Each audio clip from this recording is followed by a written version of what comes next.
का सफ़र शब्दों का सफ़र शब्दों का सफ़र हमारा एक पॉडकास्ट चैनल है जिसमें हम अलग अलग स्टोरीज आपके सामने लेकर आते हैं। अलग अलग इंडस्ट्रीज से, अलग अलग फील्ड से, स्पेशली बुक्स में ऑथर्स की क्रिएटिव राइटिंग की अलग अलग एस्पेक्ट्स आपके सामने लेके आते हैं। तो इसी सीरीज़ में हमारे जो नए गेस्ट हैं उनका नाम है संकल्प राज त्रिपाठी। संकल्प राज त्रिपाठी जो है वो क्रिएटिव राइटर है, सिनेमेटोग्राफर हैं, साथ में ये एक पोएट सिंगर हैं। इनकी अभी ही सीरीज़ आई थी आगरा अफेयर, ये उसके क्रिएटिव राइटर रह चुके हैं। ये डाइस मीडिया में काम करते हैं करेंटली। इनकी सीरीज़ ट्रस्ट के जो है पार्ट्स बहुत ही फेमस हैं एंड साथ में इन्होंने ब्रेव हार्ट्स भी प्रोड्यूस की है। इसके साथ साथ ये सिनेमा के बारे में आपको जानकारी भी देते हैं अपने यूट्यूब चैनल के थ्रू। ये इंस्टा पे सिनेमा वाले नवाब साहब के नाम से जाने जाते हैं। आइए इनसे बात करते हैं इनकी जर्नी के बारे में, क्रिएटिव राइटिंग और डायरेक्शन के बारे में। Thank you. here. Thank you. Thank you. Yeah, first of all, welcome to Shabdo Ka Safar. And yeah, Thank it's you. my pleasure to have you here. Thank you. Thank you. First of all, I would like to know more about your journey. So, thank you for having me. First of all, thank you so much for having me. It was very, very kind of you to have me here. Uh, so, मेरी journey शुरू हुई. I was born in Lucknow. Okay. Born and brought up in Lucknow. मेरी पूरी पढ़ाई तालीम सब कुछ लखनऊ से ही रही. एंड उसके बाद जब आगे पढ़ने की बारी आई तो फिर रियलाइज हुआ कि मतलब मैंने एक्चुअली टेंथ के बाद ही डिसाइड कर लिया था. Okay. क्योंकि मैं लिखता था और थिएटर करता था एंड क्लासिकल वोकल मैंने सीखा था बचपन से. Okay. तो वो आर्ट की तरफ पहले से ही एक रुझान हो गया था. एंड टेंथ के बाद फिर वो लगा कि अब जर्नलिज्म करना है, क्योंकि वो एक नया दौर था जब टीवी पे न्यूज उस तरह से आ रही थी, सीरियल्स बहुत ज्यादा अच्छे से बन रहे थे. तो वो इंटरेस्ट लगता था एंड फिल्में देखने का तो शौक था ही. तो महसूस हुआ कि अब ये करना चाहिए. तो फिर मैंने एमिटी यूनिवर्सिटी में एडमिशन लिया. एक्चुअली वो भी एक इंटरेस्टिंग चीज है कि मेरा एडमिशन कहीं हुआ था, लेकिन वहां पे दिल्ली यूनिवर्सिटी में, लेकिन वहां पे फिर पता चला कि वो स्कूल में, वो कॉलेज में फैकल्टी बहुत चेंज नहीं हुई थी या कुछ हुआ था. एंड जब मैं कॉलेज गया तो मुझे लगा कि यहाँ पे जर्नलिज्म का ही कोर्स है और कैमरास बहुत ज्यादा नहीं थे. और उस समय इतनी समझ नहीं थी. Actually I was first in my family जो इस फील्ड में आ रहा था. तो मेरे एक रिलेटिव थे, उन्होंने मेरे फादर और मदर को बोला कि साल ना खराब करो. एंड वो खुद भी एमिटी में लखनऊ में पढ़ाते थे, गेस्ट लेक्चरर थे. तो उन्होंने कहा कि एमिटी में एडमिशन करा दो, वहां का इंफ्रास्ट्रक्चर अच्छा है, पढ़ने वाले वहां पढ़ लेंगे. And he prove to be true, because वहां पे बहुत अच्छा इंफ्रास्ट्रक्चर था एमिटी में. मतलब स्टूडियोज, कैमराज, फैकल्टी बहुत अच्छी थी. जी. एंड वहां पे मैंने अपना ग्रेजुएशन किया. जी. फिर एक साल मैंने वहीं दिल्ली में नौकरी करी. फिर क्या था कि मुंबई आने का सफर था, और मुंबई में ऐसे ही आ नहीं सकता था, जी. क्योंकि फैमिली में किसी ने किया नहीं था. तो सबको ये भी डर था कि पता नहीं करियर क्या बनेगा और बनेगा भी कि नहीं बनेगा. जी. तो शॉर्ट फिल्म और जो सारी चीजें मैंने बनाई थी वो सब देख के सब खुश तो होते थे, लेकिन at the same time industry के ग्लिटर के अलावा इंडस्ट्री का स्ट्रगल जो है जी. उसके बारे में भी बहुत सुनते थे. तो मेरी फैमिली में, एक्सटेंडेड फैमिली में भी सब लोग बहुत एकेडमिक्स में ही रहे हैं. जी. मेरे अपने मेटर्नल अंकल्स जो हैं वो लोग हिस्ट्री के बहुत विद्वान हैं, और मतलब मेरी पूरी फैमिली पढ़े लिखे लोगों की है. तो वहां पे सबसे कम पढ़ा लिखा मैं ही निकल रहा था, ऐसा लग रहा था, despite me being interested in lot of literature and history. But फिर ये हुआ कि अब क्या आगे. तो मेरे मामा वो जेएनयू में पढ़ रहे थे. एंड वहां पे पता लगा कि आर्ट्स एंड एस्थेटिक्स का कोर्स है. तो वहीं एक और एफटीआई है, ऑब्वियसली, मतलब ये दो जगहें थी. तो ये था कि भाई पोस्ट ग्रेजुएशन करने के बाद अच्छे से पढ़ाई करके, सिनेमा की पढ़ाई करके, थिएटर की पढ़ाई करके फिर आगे सोचेंगे. इस सब के बीच में आपका ये सब हुआ कि एनएसडी में, मैं कॉलेज थिएटर ग्रुप का प्रेसिडेंट था, तो एनएसडी रिप्रेजेंट करने को मिला, जो मुझे बचपन में भी मिला था. एक उनका फेस्टिवल होता है, जश्न बचपन. उसमें हम लोग का लखनऊ में जो, जिनके अंडर मैं सीखता था, जो मेरे गुरुजी थे, ललित सिंह पोखरिया जी और जितेंद्र मित्तल सर, जब आप थिएटर करते वो थे. लोग, जी, जब मैं थिएटर करता था, मैं और मेरा छोटा भाई दोनों थिएटर करते थे. जी. तो हमारा जो प्ले था डब्लू राजा, वो सेलेक्ट हुआ. एंड उसके थ्रू हम एनएसडी पहली बार गए 2007 में.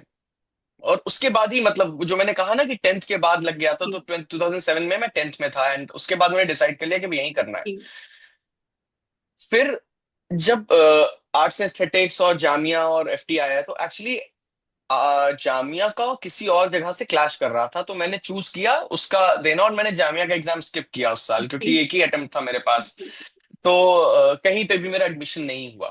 आयरॉनिकली, एंड समझ में आ गया कि भाई पानी में हम कितने हैं। जी। लेकिन उसी बीच ना जेवियर इंस्टीट्यूट ऑफ कम्युनिकेशंस का फॉर्म निकला, एंड सर्च करते रहते थे तो तमाम हाँ जगहों का देखते थे। वहां का जो कोर्स मॉड्यूल था वो मुझे काफी इंटरेस्टिंग लगा, और ये भी लगा कि भाई मुंबई में ही पढ़ने को मिलेगा। जी। तो मैंने वहां पे अप्लाई किया, एंड आई रिमेम्बर कि दिल्ली में करोल बाग में कहीं मेरा सेंटर था। जी। ऑनलाइन एग्जाम था, मैंने एग्जाम दिया।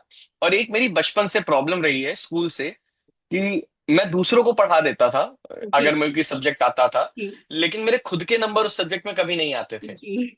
उसका सीधा सीधा रीजन ये था कि मुझे लगता था यार 3 घंटे में मैं वो सब लिख ही नहीं सकता जो मैं लिखना चाहता हूँ। जी। I will come back to this, that जी। How writing in itself less is more का जो कॉन्सेप्ट है वो मैंने यस। समय के साथ सीखा।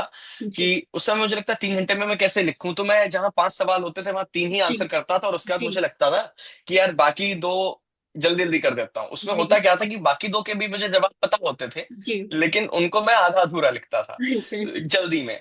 हाँ जी। तो एक्सआईसी में जब एग्जाम दे रहे थे उसमें वर्ड लिमिट थी, सारी चीजें थी, तो वो हम लोग को टाइम बाउंड होता था, 1.5 घंटे का शायद एग्जाम होता जी। था। एंड वो मैंने दिया, एंड मेरा फिल्म मेकिंग और जर्नलिज्म मास कॉम दोनों में हो गया दोनों में गए। इंटरव्यू राउंड के लिए। एंड उसके बाद मेरा इंटरव्यू के लिए कॉल आया, और जब पता लगा कि दोनों में हो गया है तो ये हुआ कि भाई फर्स्ट टाइम मैं मुंबई आया। जी। एंड मैं मुंबई में, मेरे एक डिस्टेंट रिलेटिव हैं वो रहते थे, and he was very kind and gracious, कि उन्होंने तुरंत ही मुझे मुंबई में रिसीव किया, जी। मुझे शहर बताया कैसा है। एंड वहां से मेरी जर्नी मुंबई में शुरू हुई। जब मैं फिल्म एंड टीवी का प्रोडक्शन का इंटरव्यू देने गया, तो वो इंटरव्यू मेरा मुश्किल से 7 या 8 मिनट चला। जी। एंड वहां से जब एक निकला ना, तो कॉन्फिडेंस कितनी बड़ी चीज होती है अपने अंदर, कि आपको जब खुद पता होता है कि कोई चीज आपके लिए वर्क नहीं करी है या आप उसमें सही नहीं गए हो। जी। तो मुझे उस इंटरव्यू के बाद पता लग गया था कि यार ये इंटरव्यू सही नहीं किया है, मतलब जी। समहाउ उसमें कोई गलती नहीं करी थी मैंने। जी। इट जस्ट फेल्ट लाइक कि इट डिड नॉट क्लिक। जी। एंड मैं वापस आया, 2 दिन बाद मेरा जर्नलिज्म का इंटरव्यू था। जी। वो करने के बाद क्या हुआ कि मैंने कुछ, मेरे दिमाग में नहीं आया। मैं गया, गेटवे ऑफ इंडिया देखा, सब देखा, एंड लौटते जी। समय हाजी अली के सामने से मेरी कैब निकल रही थी। जी। एंड मैंने बस यूं ही कहा कि अगर एडमिशन हो गया तो सबसे पहले मैं यहाँ आऊंगा और जी। मैं सिद्धिविनायक जाऊंगा, जी। जिनके बारे में हम सुनते हैं। हाँ जी। एंड मैं ट्रेन में था, वापस जा रहा था, और रात में अचानक से मेरी एक फ्रेंड का फोन आया जिसने खुद भी एक्सआईसी का एग्जाम दिया था। एंड उसने कहा कि संकल्प तुमने रिजल्ट देखा क्या? जी। तो मैंने कहा रिजल्ट तो परसों आना है या कल जी। आना है, ऐसी कुछ बात हुई मेरी।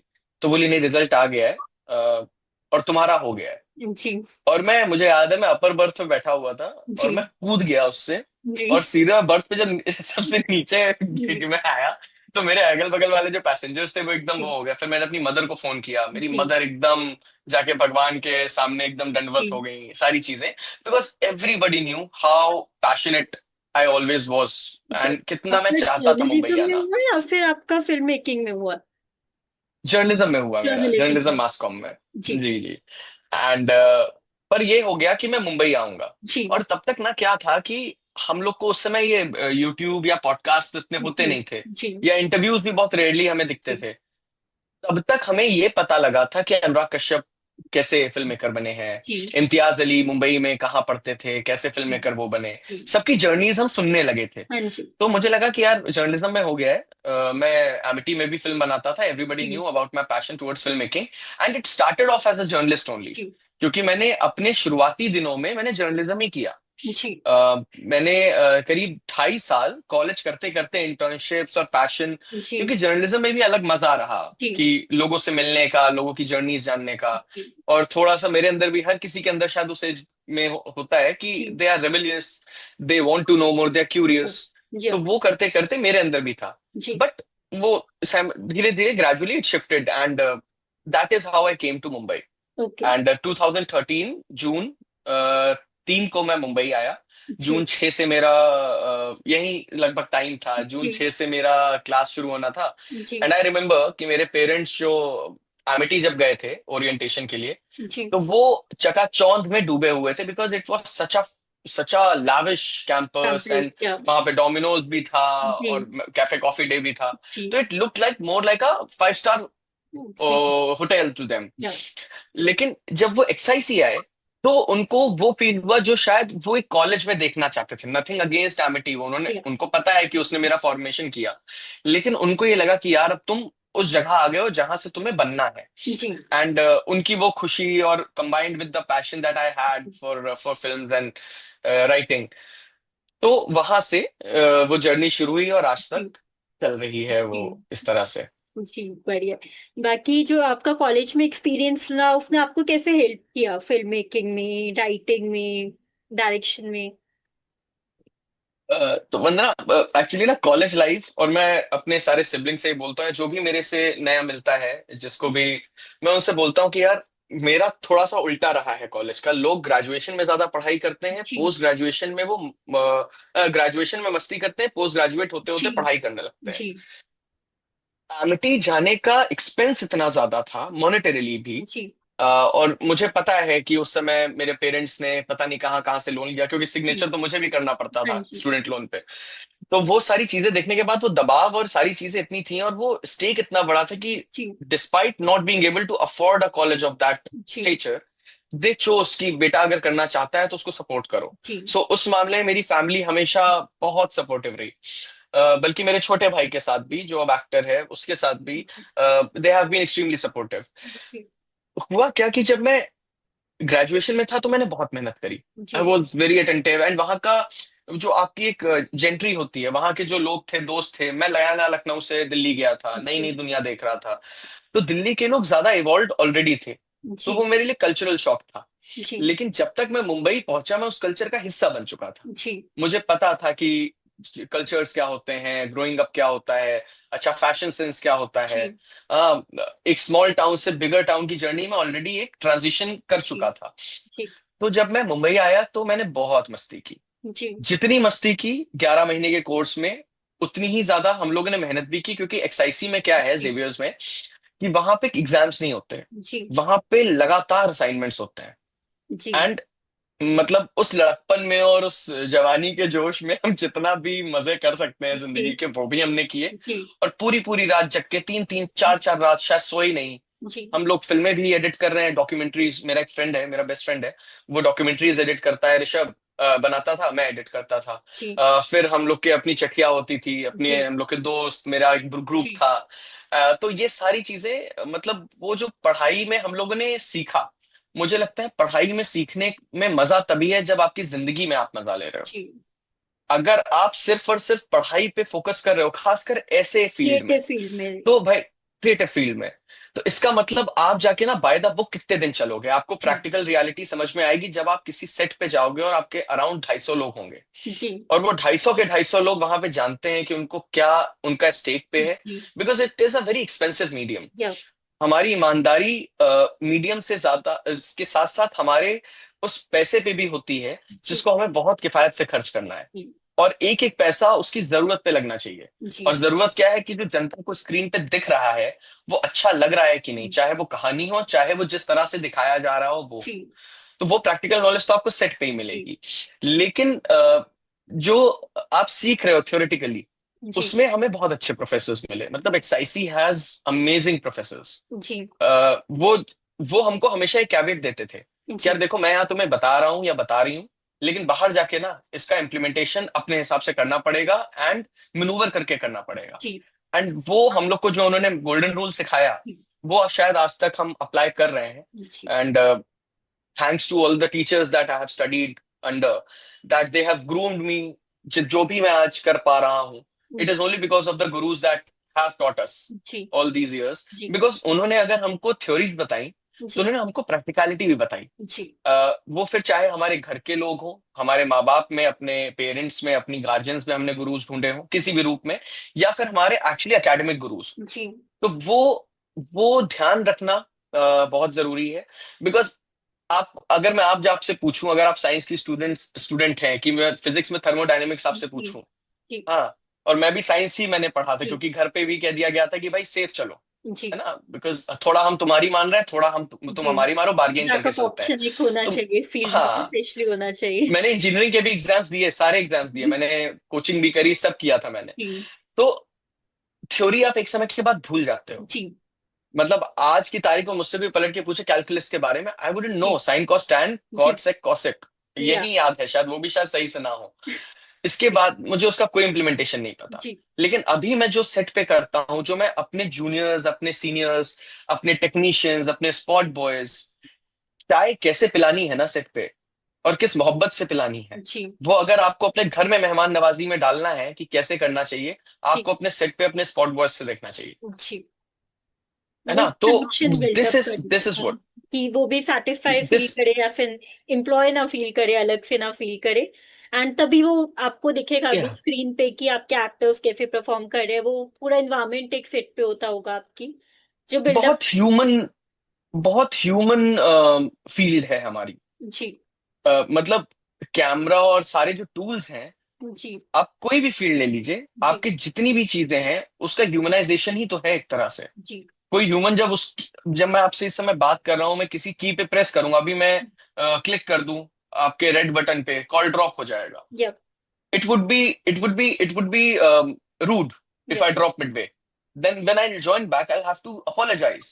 So जी there is humanization behind everything. Yup That is what we learn on set. Yup and वो अपने आप में इतना स्पेक्टिकल है ना, इतना अमेजिंग है एक सेट पे काम करना। वो आपको इतना बंदा बनाता है, वो आपको जी आपको ग्राउंड करके रखता है। क्योंकि यही वो इंडस्ट्री है जहां पे एक स्पॉट बॉय कल को प्रोड्यूसर भी बन सकता है। जी this is the range of growth that this industry offers you. जी तो जब आप मुझसे पूछ रहे हैं ना कि कॉलेज में क्या सीखा, मुझे लग रहा है ये पढ़ाई हमारी रोज जी चलती है। हम रोज किसी सेट पे किसी नए एक्टर्स से मिलते हैं, किसी नए टेक्नीशियन से मिलते हैं, किसी हेल्प से मिलते जी हैं, एंड वो हमें कितना कुछ सिखा जाते हैं। जी मुद्दा ये है कि हम उनसे सीखने के लिए फ्लेक्सिबल हैं एंड ओपन है कि नहीं। जी अगर तो हम हैं, एंड इसकी कोई गारंटी नहीं है, लेकिन ओपन होने का फायदा ये है कि शायद आप उनसे सीख के कहीं और कुछ इंप्लीमेंट कर सकें जी बेहतरी के लिए। जी लेकिन अगर आप नहीं सीख रहे हैं, तो जितना आपने सीखा है वो एक समय के बाद एग्जॉस्ट हो जाएगा। जी फिर आप क्या नया करोगे? कुछ नया करना तो पड़ेगा। ये मजा है। जी, ये जी मजा है। जी वो हर फील्ड में है कि आपको अपग्रेडेशन तो करना पड़ेगा, मे बी वो टेक्नोलॉजी के साथ में हो या बिल्कुल लर्निंग के साथ में हो, छोटी बड़ी हर चीज के साथ में। तो आप बहुत सारे बिल्कुल अलग अलग बिल्कुल। फील्ड पे जुड़े हुए हैं, आप राइटर भी रह चुके हैं, डायरेक्टर भी हैं, पोएट भी है, सिंगर भी है, बहुत अलग अलग चीजें हैं। तो मतलब एक आप क्रिएटिव पूरा पैकेज आपका है। तो उसमें आपको क्या चीज ऐसा लगा कि मैं एक ऐसी कौन सी पॉइंट है जो अपनी ऑडियंस को दे सकता हूँ, मतलब स्टोरी टेलिंग के जरिए आप क्या चीज बताना चाहते हैं? आपका खुद का पॉइंट ऑफ व्यू क्या था कि मुझे ये बताना है, ये इश्यूज हैं जो मैं बताना चाहता हूँ या सोसाइटी के सामने लाना चाहता हूँ? हम्म देखिए, पॉइंट ऑफ व्यू ना समय के साथ और उम्र के साथ बदलता भी रहता है, जी बदलता रहता है। मतलब कुछ होते हैं आपके कोर, आपका जी एक कोर होता है, जी उस कोर को तो इंटैक्ट ही रहना है। वो जी बहुत कम ऐसा होता है कि वो कोर बदले। जी आदमी अगर डीपली स्पिरिचुअल है तो वो जी डीपली स्पिरिचुअल ही रहेगा। जी आदमी अगर डीपली फ्रिंज है, जी तो वो फ्रिंज ही रहेगा। जी लेकिन बेहतरी जो आप पूछ रहे हैं कि पॉइंट ऑफ व्यू, जैसे जो मैंने पहली शॉर्ट फिल्म बनाई थी, जी इट वाज ऑन लखनऊ। जी तो शायद इंसान अपने आसपास से ही शुरू करता है। जी उसका नाम था Mehke Awadh, it was a जी डॉक्यूमेंट्री। और उसमें हमारा पॉइंट ऑफ व्यू ये था कि लखनऊ ने जितना पा लिया उतना और पाना बाकी है। जी एक लखनऊ का पहलू ये है कि नवाबियत है, सुंदरता जी है, और दूसरा पहलू ये है कि गरीबी है, भुखमरी जी है। जी वेरी बेसिक थॉट, जी नथिंग नथिंग। लेकिन वो बनाते हुए मैंने भी लखनऊ लखनऊ को एक नए सिरे से देखा। जी आ, वही आज हो रहा है। आज आज जब मैं कोई भी सब्जेक्ट लिखने की कोशिश करता हूं, तो मेरा जो कोर है वो इंटैक्ट रहता है। जी मुझे लगता है प्यार आपके कोर में है तो वो तो कोई छीन नहीं सकता। जी तो द मैक्सिमम जो जो होता है प्यार होता है। दूसरा, आपके आपके मुझे अच्छा लगता है कि सब लोग एट पीस हारमोनियसली प्यार जी मोहब्बत से, जी धर्म जात सेक्स क्रीड सोचते इन सब पे रहो। डिवाइड ना करें। वो चीज अगर आप किसी तरह से, वो कोई कॉन्शियस कॉल नहीं होती कि अभी मैंने एक जी हिंदू कैरेक्टर लिखा है तो अभी एक मुस्लिम जी लिखूंगा और नहीं। जी इट जस्ट हैपेंस बिकॉज हम बड़े ही डाइवर्सिटी में हुए हैं, जी तो वो हम में है। तो जी जब हम कुछ लिखते हैं, तो हम कब आलोक से अब्दुल तक का सफर तय करते हैं जी हमें नहीं पता लगता। इट जी इज वेरी नेचुरल ऑफ जी अस। उसी तरह से जो पॉइंट ऑफ व्यू कहानी कहने का, तो हर कहानी का एक लॉग लाइन होता है। जी उस लॉग लाइन के अंदर सारे किरदार हैं, सारी जी कहानी है, उसी का एक्सटेंशन है। जी वो कहाँ तक सब चीजों के साथ जस्टिस कर रहे हैं, जी उसको लिखने के लिए जो आपकी मैसेजिंग है उसके साथ जस्टिस करने के लिए आपको जी जिन जिन चीजों की जरूरत पड़ती है आप जी उनका उपयोग करते हैं। जी तो वही कोशिश रहती है। जी बट कोर में जैसे I love writing love stories, जी ड्रामाज, जी कॉमेडी मेरा ऐसा है कि जिस जगह से मैं आता हूँ वहां का सेंस ऑफ ह्यूमर एक अलग तरह का है। जी जैसे कि ये बड़ी मजे की बात है जी कि मैं दिल्ली में था एंड मैंने पहली बार बोला, कोई फिल्में देखने जाने की बात हो रही थी मेरे पीजी में, तो मैं गया और मैंने कहा हम भी चलेंगे। जी तो बोले कि हाँ ठीक है चलो, और कौन चलेगा? हमने कहा हम ही चलेंगे। जी तो बोला अबे हम बोल रहे हो तो कौन? जी हमने कहा हम मतलब, अरे जी मतलब मैं चलूंगा। तो वो समझ पाए। लखनऊ की तो जो ऐसे भाषा ही होती है ना, बहुत, बाबू वाली जो होती है। हाँ जी, तो ऐसे ही बहुत सारी और चीजें हैं जो भाषा की वजह से हमें मिलती हैं। और वो भाषा का जो एक खासकर जो एक चीज लैक कर रही है आज के समय पे इंडस्ट्री में, कि ग्रामर। जावेद जी भी बोलते हैं, जी जावेद अख्तर साहब, और भी बहुत सारे बड़े बड़े जो हमारे वेटरन्स हैं वो जी बोलते हैं कि ग्रामर, कादर खान साहब बोलते थे जी ग्रामर खराब हो गई है। जी वो ग्रामर जो है वो स्ट्रेंथ है कहीं ना कहीं मेरी, क्योंकि मैं ऐसे शहर से आता हूँ और मेरी तालीम उस तरह की हुई। जी लेकिन उस ग्रामर को सस्टेन करते हुए एक अच्छी कहानी कहना जो आज के समय पे भी रेलेवेंट हो और लोगों को फील कराए। जी ऐसा नहीं है मैं अपने ग्रामर में इतना इंग्रोस हूं कि मैं जो बोल रहा हूँ अगले आदमी को पल्ले ही नहीं पड़ जी रहा। जी लेकिन कोलोकियल बनाते हुए, आज के समय पे रेलेवेंट बनाते हुए, अगर मैं कोई कहानी कह पाता हूँ और वो लोगों तक पहुंच जाती है, जी इसका मतलब मेरा पॉइंट ऑफ व्यू भी उन तक पहुंच गया है। जी तो पॉइंट ऑफ व्यू जितना देने की चीज है उतना टेक अवे की भी चीज है। जी कि मैं तो एक कहानी कहने गया, जी मैंने कहा कि ये मैं कहानी कह रहा हूं, अब वो जी जो ऑडियंस है अगर उनको उसमें से 10-12 चीजें मिल रही हैं, तो वो 10-12 चीजें मैंने नहीं सोची होंगी, शायद जी वो कहानी के फ्लो में निकली है, लेकिन वो उनका पॉइंट ऑफ व्यू बना उससे। जी तो वो मेरी लर्निंग है। जी तो this is how point of view का exchange takes place between a creator and its his जी। ऑडियंस। तो वो कुछ रिलेटेबल होना चाहिए जिसे वो रिलेट कर सके, मे बी बिल्कुल अपनी रियल लाइफ से, या बिल्कुल कुछ टेक अवे हो जो आपकी स्टोरी के थ्रू वो ले सके। बिल्कुल, रिलेटेबिलिटी आपने जैसे वर्ड कहा कि इंसान फैंटेसी वर्ल्ड में कैसे रिलेट करेगा, जी लेकिन कहीं ना कहीं उसको जो सामने दिख रहा है उसको उसके लिए रूट करना चाहिए। जी उस कैरेक्टर से अगर वो मोहब्बत में पड़ रहा है, इसका मतलब कुछ तो है जो उसको छू गया। मैं नहीं कहता कि मतलब शोले में गब्बर से कौन रिलेट करेगा, जी ठीक है, लेकिन फिर भी आप कैरेक्टर गब्बर याद को रखे। पसंद करते हो, जी कैरेक्टर याद रहता है। तो रिलेटेबिलिटी तो एक फैक्टर है, दूसरा कि आपको जो दिखाया जा रहा है वो जी आपको कहीं पे आपकी किसी बोन को टिकल कर रहा है कि नहीं कर रहा है। जी वो किसी भी वे में करे, इमोशनल वे में करे या ह्यूमर में करे, जी लेकिन it should touch any part of you. जी if it is doing it in terms of the totality of the film और in terms of how the character is being portrayed, it serves the purpose. जी। Got it। तो आप dice media में ऐसा creative director भी रह चुके हैं, तो आपके पास जी बहुत सारे नैरेटिव्स आते होंगे, बहुत सारे आइडियाज जी आते होंगे आपके पास। तो आप उसमें से जी शॉर्टलिस्ट कैसे करते हैं कि ये स्टोरी है जिसमें पोटेंशियल है, या ये स्टोरी है जो बहुत बड़ी बन सकती है, जैसे आपने क्रस्ट पे काम किया। तो जी। कैसे शॉर्टलिस्ट करते हैं आपकी ये वाली ये स्टोरी पे मुझे काम करना चाहिए, ये वाला आइडिया मुझे पिकअप करना चाहिए। तो जब आप नौकरी करते हैं तो आपके पास अमूमन ये चॉइस नहीं होती है कि आप कौन सी कहानी पे काम करना चाहते हो, जी बट डाइस मीडिया में काम करते हुए मुझे बहुत हद तक ये चूज करने को मिला है। एक तो जो मेरे जो फाउंडर्स हैं, अदिति जो श्रीवास्तव मेरी जो फाउंडर हैं, या मेरे जो पियर्स हैं, जो मेरे इमीडिएट मैनेजर्स रहे, चाहे वो कार्तिक हों या जानकी हों या विद्युत सब थे, जी इन सारे लोगों ने हमेशा एक चीज बहुत अच्छी करी। और मुझे लगता है ये हमारी अक्रॉस कंपनी ये प्रैक्टिस होती है जी कि मैंने डाइस में 3 बार इंटरव्यू दिया था और तीनों बार जी मैं रिजेक्ट हो गया था। जी तो मैं डाइस में मेरा जो इंटरव्यू एक्सेप्ट हुआ था वो हुआ था सुपरवाइजिंग प्रोड्यूसर के लिए। जी फिर धीरे धीरे जब सबको पता लगा, क्योंकि उस समय हो गया होगा, कुछ नहीं लगा होगा कि मेरे में अंदर जी है या बात है, लेकिन फिर मैंने ज्वाइन किया सुपरवाइजिंग जी प्रोड्यूसर। और मेरा प्रोडक्शन का भी बैकग्राउंड था, क्योंकि मैं खुद के भी प्रोड्यूस करता था चीजें, अपने आर्ट फिल्म्स और शॉर्ट फिल्म्स। तो वो था। अ, उसके पहले मैं यॉर्कोट में नौकरी करता था, एक कम्युनिटी बनाने की कोशिश कर रहे थे हम वहाँ फिल्म जी मेकर्स थे। वो इंस्टाग्राम फॉर जी राइटर्स था वो एक तरह से। जी तो वहां पे भी मेरा प्रोडक्शन में, डायरेक्शन में अपना एक्सपीरियंस था, लेकिन वो प्रोडक्शन का एक्सपीरियंस भारी पड़ गया उस जी समय जब मैं सेलेक्ट हुआ। जी तो कहीं ना कहीं सबको ये दिखा कि ये भाषा का इसके पास एक वो है, कहीं ना कहीं उनको मेरा शायद पर्सपेक्टिव अच्छा लगा होगा, जो भी अच्छा लगा हो। जी उन्होंने मुझे मौका दिया, मैं अपनी नौकरी के 1.5 साल बाद मुझे क्रिएटिव डायरेक्टर बनने का मौका मिला। जी एंड फिर मुझे शो रन करने के लिए भी दिए गए शोज। तो जब हमारे पास कहानियां आती थी, अ, तो यूजुअली पूछ लेते हैं, जैसे मुझसे आज कोई कहे कि यार ये बॉम्बे की कहानी है, किसके ऊपर, तो मैं किसी कलीग का नाम बोलूंगा जो मुंबई को, उस जगह के एकदम कोर को समझता होगा। जी मैं यहाँ पे माइग्रेंट की तरह आया हूँ। जी अब ये शहर मेरी कर्म भूमि है। जी लेकिन जो यहाँ पे पले बड़े हैं जी उनको इस शहर के बारे में कब कुछ कितना कुछ पता जी होगा। जी मुझे वो पता रखने के लिए पढ़ना पड़ेगा या जी लोगों से मिलना पड़ेगा। जी तो it is easier that I connected with somebody. उसी जी तरह से जब स्मॉल टाउन कहानी का दौर आया, तो जी हमारे जैसे लोगों की वक़्त बढ़ गई। जी तो तो अब भी जब मेरे पास कोई कहानी आती है तो दो ही तीन चीजें होती हैं। एक तो पहली बात, तो अगर कहानी आती है तो हम देखते हैं कि किसके मैं इसके काबिल हूं भी कि नहीं हूं। जी क्या मैं एज अ क्रिएटर में इसके साथ जस्टिस जस्टिस कर सकता हूं कि नहीं। जी दूसरा,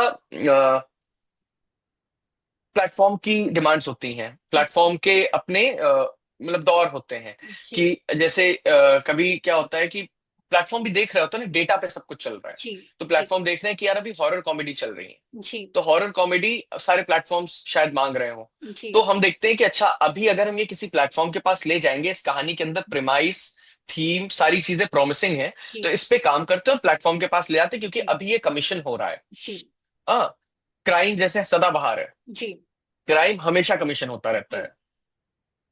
डाइस मीडिया जाना जाता है स्लाइस ऑफ लाइफ कहानियों के लिए। जी तो हम लोग इंटरनली यूट्यूब पे क्या बनाना चाहते हैं उस पर भी जी देखते रहते हैं। तो उस तरह से हम लोग देखते हैं कहानियों को कि जी कहाँ पे कौन सी फिटमेंट हो रही है। हाँ फिर जी ऑब्वियसली वो जो यूजुअल चीजें होती हैं कि आपके किरदार अच्छे हैं कि नहीं, आपकी कहानी होलिस्टिकली बिगनिंग मिडिल एंड है कि जी नहीं, उसका वन लाइन कहानी का है कि नहीं। अगर आपकी कहानी सिंगल लाइन में आप नहीं कह पा रहे हो, इसका मतलब कहीं ना कहीं उस कहानी में भी कुछ कसर बाकी है। जी वो एक्सरसाइज इसलिए नहीं होती कि आदमी परेशान हो जाए कि यार मैं इतनी अच्छी कहानी एक लाइन जी में कैसे बताऊं। जी आपकी एक लाइन में एक्शन है कहानी में कि नहीं, जी उसका एक्शनेबल पॉइंट वो कहां से कहां तक जा रही है, वो एक लाइन में पता लग हाँ जाएगा। जी वो हमें तब पता लग जाता था जब कहते थे एक था राजा एक थी रानी, दोनों मर गए, खत्म कहानी। हम्म ठीक है, कैसे मर गए, क्या मर गए, वो कैसे हुआ, क्या हुआ, कुछ नहीं पता, वो हम देख लेंगे। जी लेकिन वो राजा रानी लाइन है, इम्पोर्टेंट वो है कि जिंदा वो है, लाइन जी और वो एंड में वो कहाँ उनका रिजॉल्व हो रहा है, जी वो एक लाइन में हो रहा था। जी तो यही सब हम लोग को देखना होता है।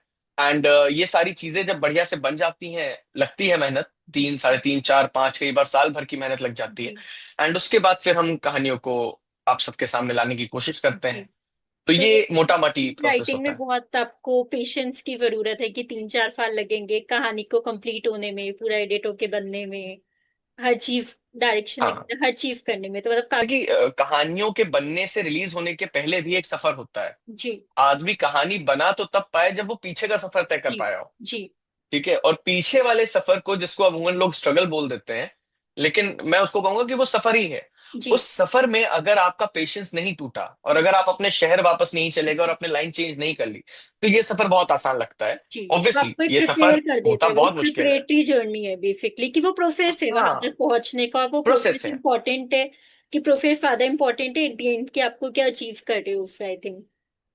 बिल्कुल बिल्कुल, जी यू राइट देयर। तो वो ये प्रोसेस भी मुश्किल होता है, इसमें मेहनत बहुत लगती है। जी लोगों के साल लग जाते हैं, कई कई साल लग जाते हैं। लेकिन वो पीछे का जो, जब उसका इवेंचुअल आपको दिखता है ना कि वो बन के जो तैयार होता है, जी वो सब कुछ वर्थ होता है। जी कि वो जो आपको नींद आती है जी जिस दिन आप एडिट से निकलते हो और आपकी जी पूरी फिल्म का एक, या आपके शो का पूरा एक वो तैयार हो गया होता है, अप्रूवल हो गया होता है, जी और उस दिन जो नींद आती है ना कि हाँ, आज ये मैंने पूरा कर लिया है। जी फिर उसके बाद आपको दूसरी बार अच्छी नींद आती है जब वो शो रिलीज होता है। जी जब अगर ऑडियंस आप का उस, रिएक्शन आता है कि हिट हो गया है, ये आगे बढ़ा है, तो मेहनत साकार लगती मुझे पर्सनली ऑडियंस का रिएक्शन की मैं कदर करता हूँ, लेकिन मुझे ये लगता है कि ऑडियंस का रिएक्शन उनके हाथ में है। जी है ना। उनको अच्छा लगे, बुरा लगे, अब मेरे हाथ से तो चीज निकल गई है, तो उनका सब कुछ सर आंखों पर। जी लेकिन जिस दिन रिलीज होता है ना, उस दिन की नींद मुझे बड़ी प्यारी होती है जी कि कि मेहनत आज साकार रिलीज हुई, हुआ है। ये ऑन द ऑन एयर आ चुका है। बिल्कुल, बहुत मुश्किल होता है, बहुत। आई एम वेरी फॉर्चुनेट, एंड मेरे जैसे जितने भी लोग हैं, जी जितने भी लोग सपना लेके निकलते हैं, बहुत फॉर्चुनेट हैं हम लोग, कि हम लोग को वो समय देखने को मिल रहा है जब हम कुछ बना रहे हैं। और हमको, वरना वंदना आप सोचिए, कितने होते हैं हमारे जैसे लोग। मैं यूट्यूब पे आज भी कुछ डालू ना अपने नाम पे, जी 10 लोग नहीं देखते हैं, जी नहीं देखेंगे। जी इतना सब कुछ है देखने के लिए। जी और जब हमारा नाम किसी अपने काम के साथ अटैच होके किसी जी प्लेटफॉर्म पे जाता है, जी सारी चीजें होती हैं, जी आपको पता लगता है कि 5 मिलियन लोगों ने देख लिया, जी एंड आपको लगता है कि यार मेरा लिखा हुआ 50 लाख लोग देख रहे हैं। जी और वो 50 लाख लोग तो नंबर है, शायद उनके घर में 3 4 लोग और, तो जी 1.5 2 करोड़ लोग देख रहे हैं, आप मल्टीप्लाई करते हो। जी and it is such a gratifying feeling.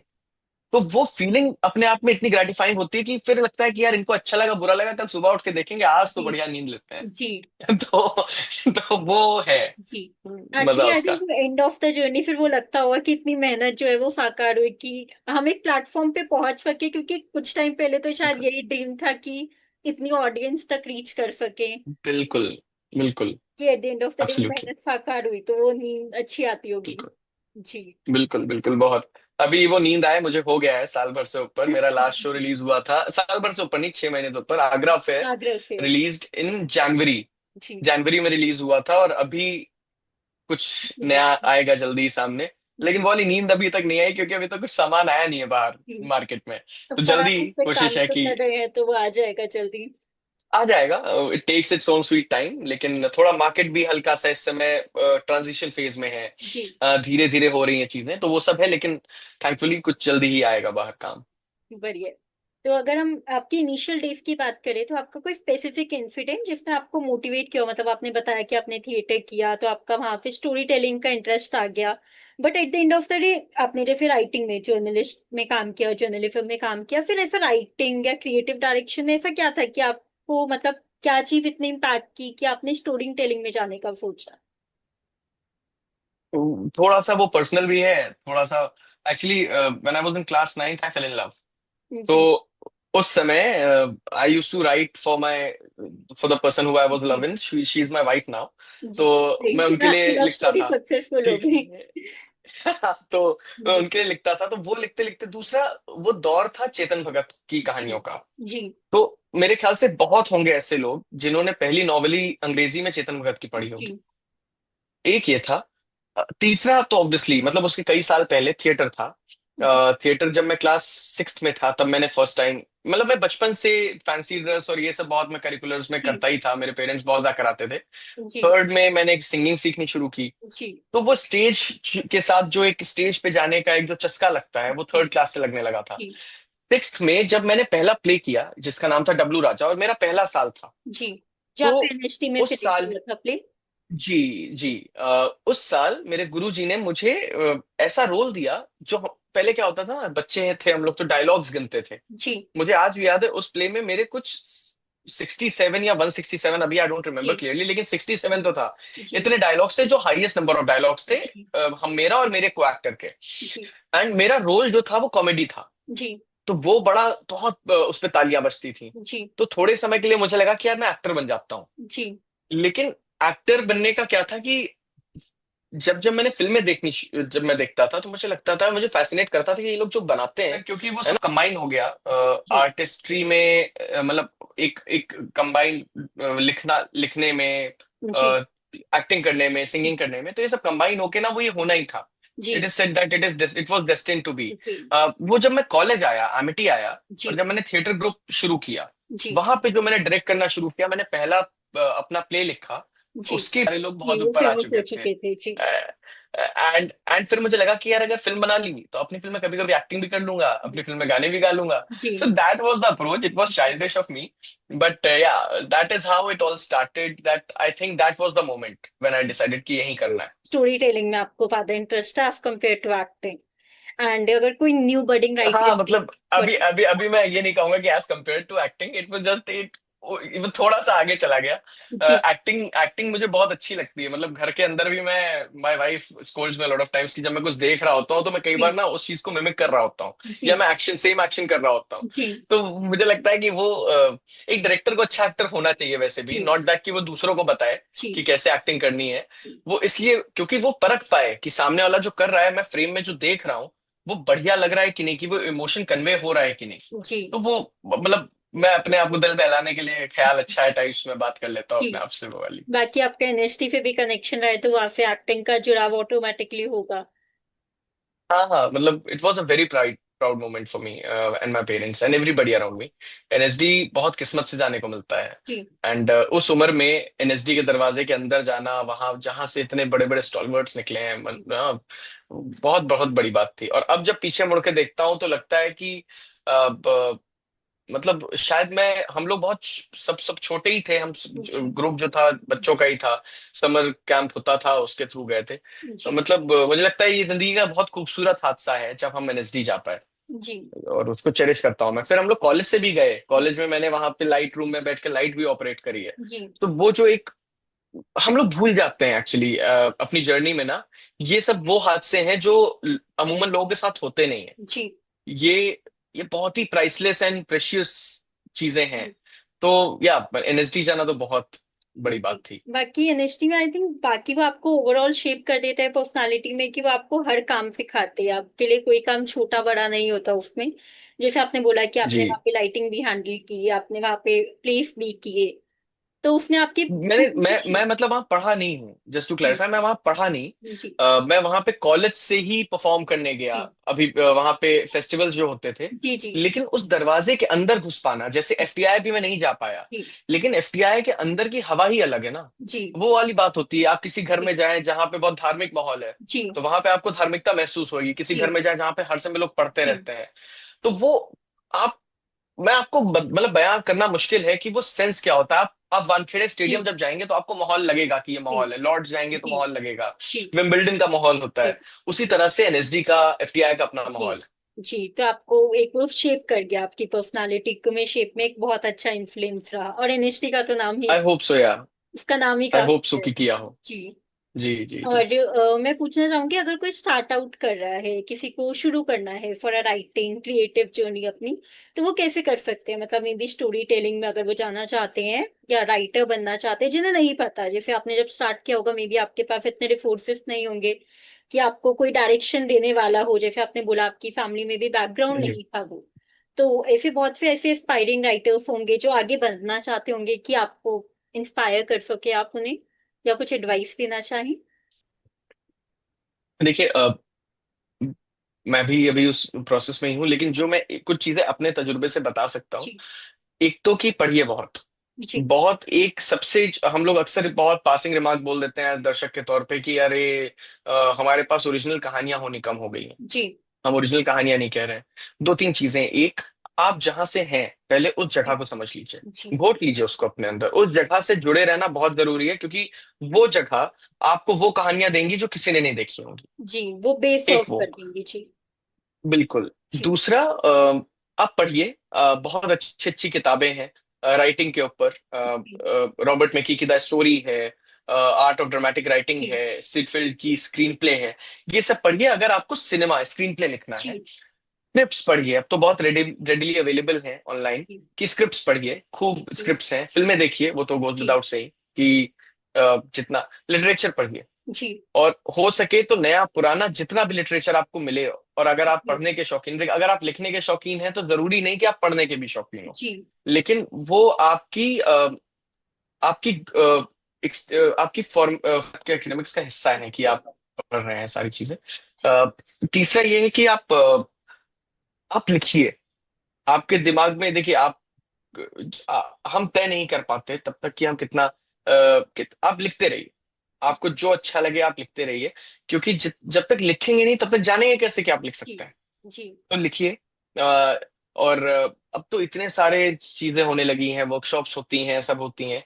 अगर एडमिशन कहीं नहीं भी हुआ, कोशिश करिए हो जाए। अगर नहीं हुआ तो कोई ऐसा तो है नहीं कि हर कोई एक फिल्म स्कूल जाके ही राइटर और डायरेक्टर बनता है। जी तो आइए। और सबसे ज्यादा अपने अंदर पेशेंस और डिटर्मिनेशन लेके आइए। जी कि एक समय आता है जब आपको लगता है कि यार अब माँ बाप से पैसे कैसे मांगे। तो जी बिल्कुल ना मांगिए। जी लर्न टू सर्वाइव। जी लर्न टू सर्वाइव, लेकिन at the also at the same time don't just survive. Survival का मतलब खाली आपकी सर्वाइवल खाली खाना पीना जुगाड़ कर लेने से नहीं है। जी मेंटल हेल्थ। जी अपने आप को हेडस्ट्रांग रखिए कि जी भाई ये करना है जी तो इसमें करना पड़ेगा। और हम लोग ना थोड़ा सा रोमांटिसाइज कर देते हैं स्ट्रगल को सिनेमा के, जी कि अरे बहुत स्ट्रगल किया। क्या हम जानते हैं MS धोनी ने कितना स्ट्रगल किया? जी क्या हम जानते हैं कि जो बड़े बड़े लेजेंड्स हुए अक्रॉस स्ट्रीम्स, जी चाहे वो इंजीनियरिंग में हो, चाहे अब स्टीव जॉब से लेके और आप किसी भी जगह पे देख लीजिए, नारायण मूर्ति कोई भी देख लीजिए, जी सबके स्ट्रगल्स हैं। जी लेकिन उसको आप पीछे मुड़ के तो देखेंगे तो आपको बड़ा अच्छा लगेगा और आप उसको रोमांटिसाइज कर सकते हैं। जब जी आप उसमें हैं तब उसको रोमांटिसाइज कर लीजिए। जी क्योंकि पीछे मुड़ के देखना तो फिर वो वाली चीज है ना कि देखो मैं कहाँ से कहाँ तक आ गया हो। जी दैट इज ऑल ओके। वो जी बनने में बहुत समय लगता है। जी लेकिन जब आप उस जगह पे हैं, टूटना नहीं है। जी आप नवाज सर को देखिए, शाहरुख, मतलब everybody who has made their mark have had their share of journeys. जी लेकिन वो टूटे नहीं, सबसे जरूरी बात वो है। क्यों नहीं टूटे? क्योंकि उनको दो चीजें थी। एक, उनको ये पता था कि मैं ये कर सकता हूँ, और उनको ये भी पता था कि मैं इसके अलावा और कुछ नहीं कर सकता। जी ठीक है, तो जब आपके पास प्लान बी आप नहीं सोच रहे हो तो आप प्लान ए में सब कुछ डालोगे। आप जी प्लान बी सोच के बैठे हो तो फिर आप प्लान बी का थोड़ा थोड़ा काम करते रहोगे, प्लान ए के साथ कॉम्प्रोमाइज कर लोगे। जी क्या होगा? प्लान ए करो, पूरा को फेल कर गए तो प्लान बी बनाने के लिए जी तो समय ही समय है। जी पर तो ये भी वो तो होता है कि इस तरह। मुंबई में I think cost of living जो है वो काफी ज्यादा है, और अगर कोई छोटे शहर से आ बिल्कुल। रहा है तो अगर उसका फैमिली बैकग्राउंड बहुत अच्छा नहीं है, अगर वो छोटे छोटे काम करके सर्वाइव भी कर रहा है, तो वो शायद उस प्लेटफॉर्म तक पहुंचना उसके लिए मुश्किल है। हालांकि आजकल यूट्यूब, सोशल मीडिया, आपके पास बहुत सारे प्लेटफॉर्म है अपना टैलेंट शोकेस करने के लिए, बट स्टिल बिल्कुल। वहां तक पहुंचना थोड़ा सा मुश्किल हो जाता है। आई थिंक मैंने आपकी कोई स्पीच भी सुनी थी, इंस्टा पे आपने कोई वीडियो डाल रखी है जिसमें आपने वो रहने वाली महलों की जो स्टोरी आपने बताई थी कि हम्म। यहाँ पे मुंबई का जब मैं देखता था तो वहां से घर से निकल के, बंगले से निकल के वो जैसे घर पे आ जाती है, झोपड़ी में आके रहती है, तो हम्म। वैसा कुछ सिनेरियो है, तो आप उनके लिए क्या एडवाइस देना चाहेंगे? वो एक्चुअली मेरा वीडियो जो है वो 2018 का है, बट जी हैविंग सेड दैट वो मैंने ही कहा था। जी देखिए, thank you for pointing out कि आज तो ये प्लेटफॉर्म्स हैं, यूट्यूब जी है, हर इंसान के पास अपनी कहानी कहने का एक प्लेटफॉर्म रेडीली अवेलेबल है। Instagram, YouTube, any any other platform that they want to. एक जमाने में टिकटॉक हुआ करता था, अब रील्स हो जी गई हैं। क्या क्या तो बन रहा है, और जी सब कुछ बन रहा है। जी बट जो आपने ये पूछा ना कि जिनका बैकग्राउंड नहीं, देखिए, अ, हम लोग जब यहाँ आए थे, हम भी रहे हैं पांच पांच छह छह लोगों के साथ। जी और हमारे साथ में आके वो लोग भी ना, हम लोग तो फिर भी ठीक ठाक फैमिली से थे। जी जी हमारे परिवार का सपोर्ट था, हमारे परिवार ठीक ठाक करते थे। लेकिन आपको कभी नहीं पता होता कि जो आपको ठीक ठाक लग रहा है उसके परिवार में एक्चुअली चल क्या रहा है। जी हो सकता है कोई ठीक ठाक परिवार से आया हो और बाद में उसके परिवार के सितारे गर्दिश में चले गए हों। जी ठीक है, अब वो तो आ गया, वो वापस भी नहीं जा सकता, तो करे क्या? जी दूसरा ये होता है कि कुछ लोग होते हैं जो बेचारे, जिनके पास वो उनकी अपनी सीमाएं हैं। जी चाहे वो फाइनेंशियल हो, चाहे वो मॉरल हो, चाहे वो जैसे भी जी सोसाइटल हो। अ, उनके लिए ये है कि आपको अपनी अपनी लड़ाई लड़नी पड़ेगी। और बिल्कुल सही बात है कि मुंबई बहुत महंगा है। अब अगर मैं कहूं कि अभी मैंने 2 मिनट पहले बोला था कि रोमांटिसाइज मत करिए, लेकिन सच्चाई यही है कि लोगों ने यहाँ पे स्टेशन पे भी अपना बुक किया। मेरे लिए कहना आसान है क्योंकि मुझे नहीं जी सोना पड़ा। जी पर मैं आपको ये बता सकता हूँ कि मैंने भी वो 4-5 दिन ऐसे गुजारे हैं जब मेरे पास खाने के लिए पैसे ही नहीं थे जी और मैं घर से मांग नहीं सकता था। जी मैंने भी वो दिवाली देखी है जब मेरा कुर्ता जो मैंने ठीक ठाक समय में खरीद लिया, वो ऑल्टर होने के लिए अपने टेलर को दिया गया है, और टेलर से लेने के लिए पैसा नहीं है। जी और दिवाली की शाम को 7:30 बजे तक अंधेरे में हम बैठे हैं। जी फिर जाके अपने फादर को फोन कर रहे हैं, मदर को फोन कर रहे हैं कि अगर 1,000 रुपए आप भेज दे, बड़ा डर डर के। तो जी उनपे भी क्या बीत रही होगी कि इस लड़के के पास 1 रुपया नहीं है, बताओ। जी तो वो हम थोड़ा रिलेट कर सकते हैं। लेकिन जो लोग ऐसी जगह से आ रहे हैं, जो छोटे गांव कस्बों से ये सपना लेके आ रहे हैं, उनके सपने से बड़ा उनका स्ट्रगल नहीं है। जी उनका अपना जो सपना है ना, वो उस स्ट्रगल को पार करवाएगा।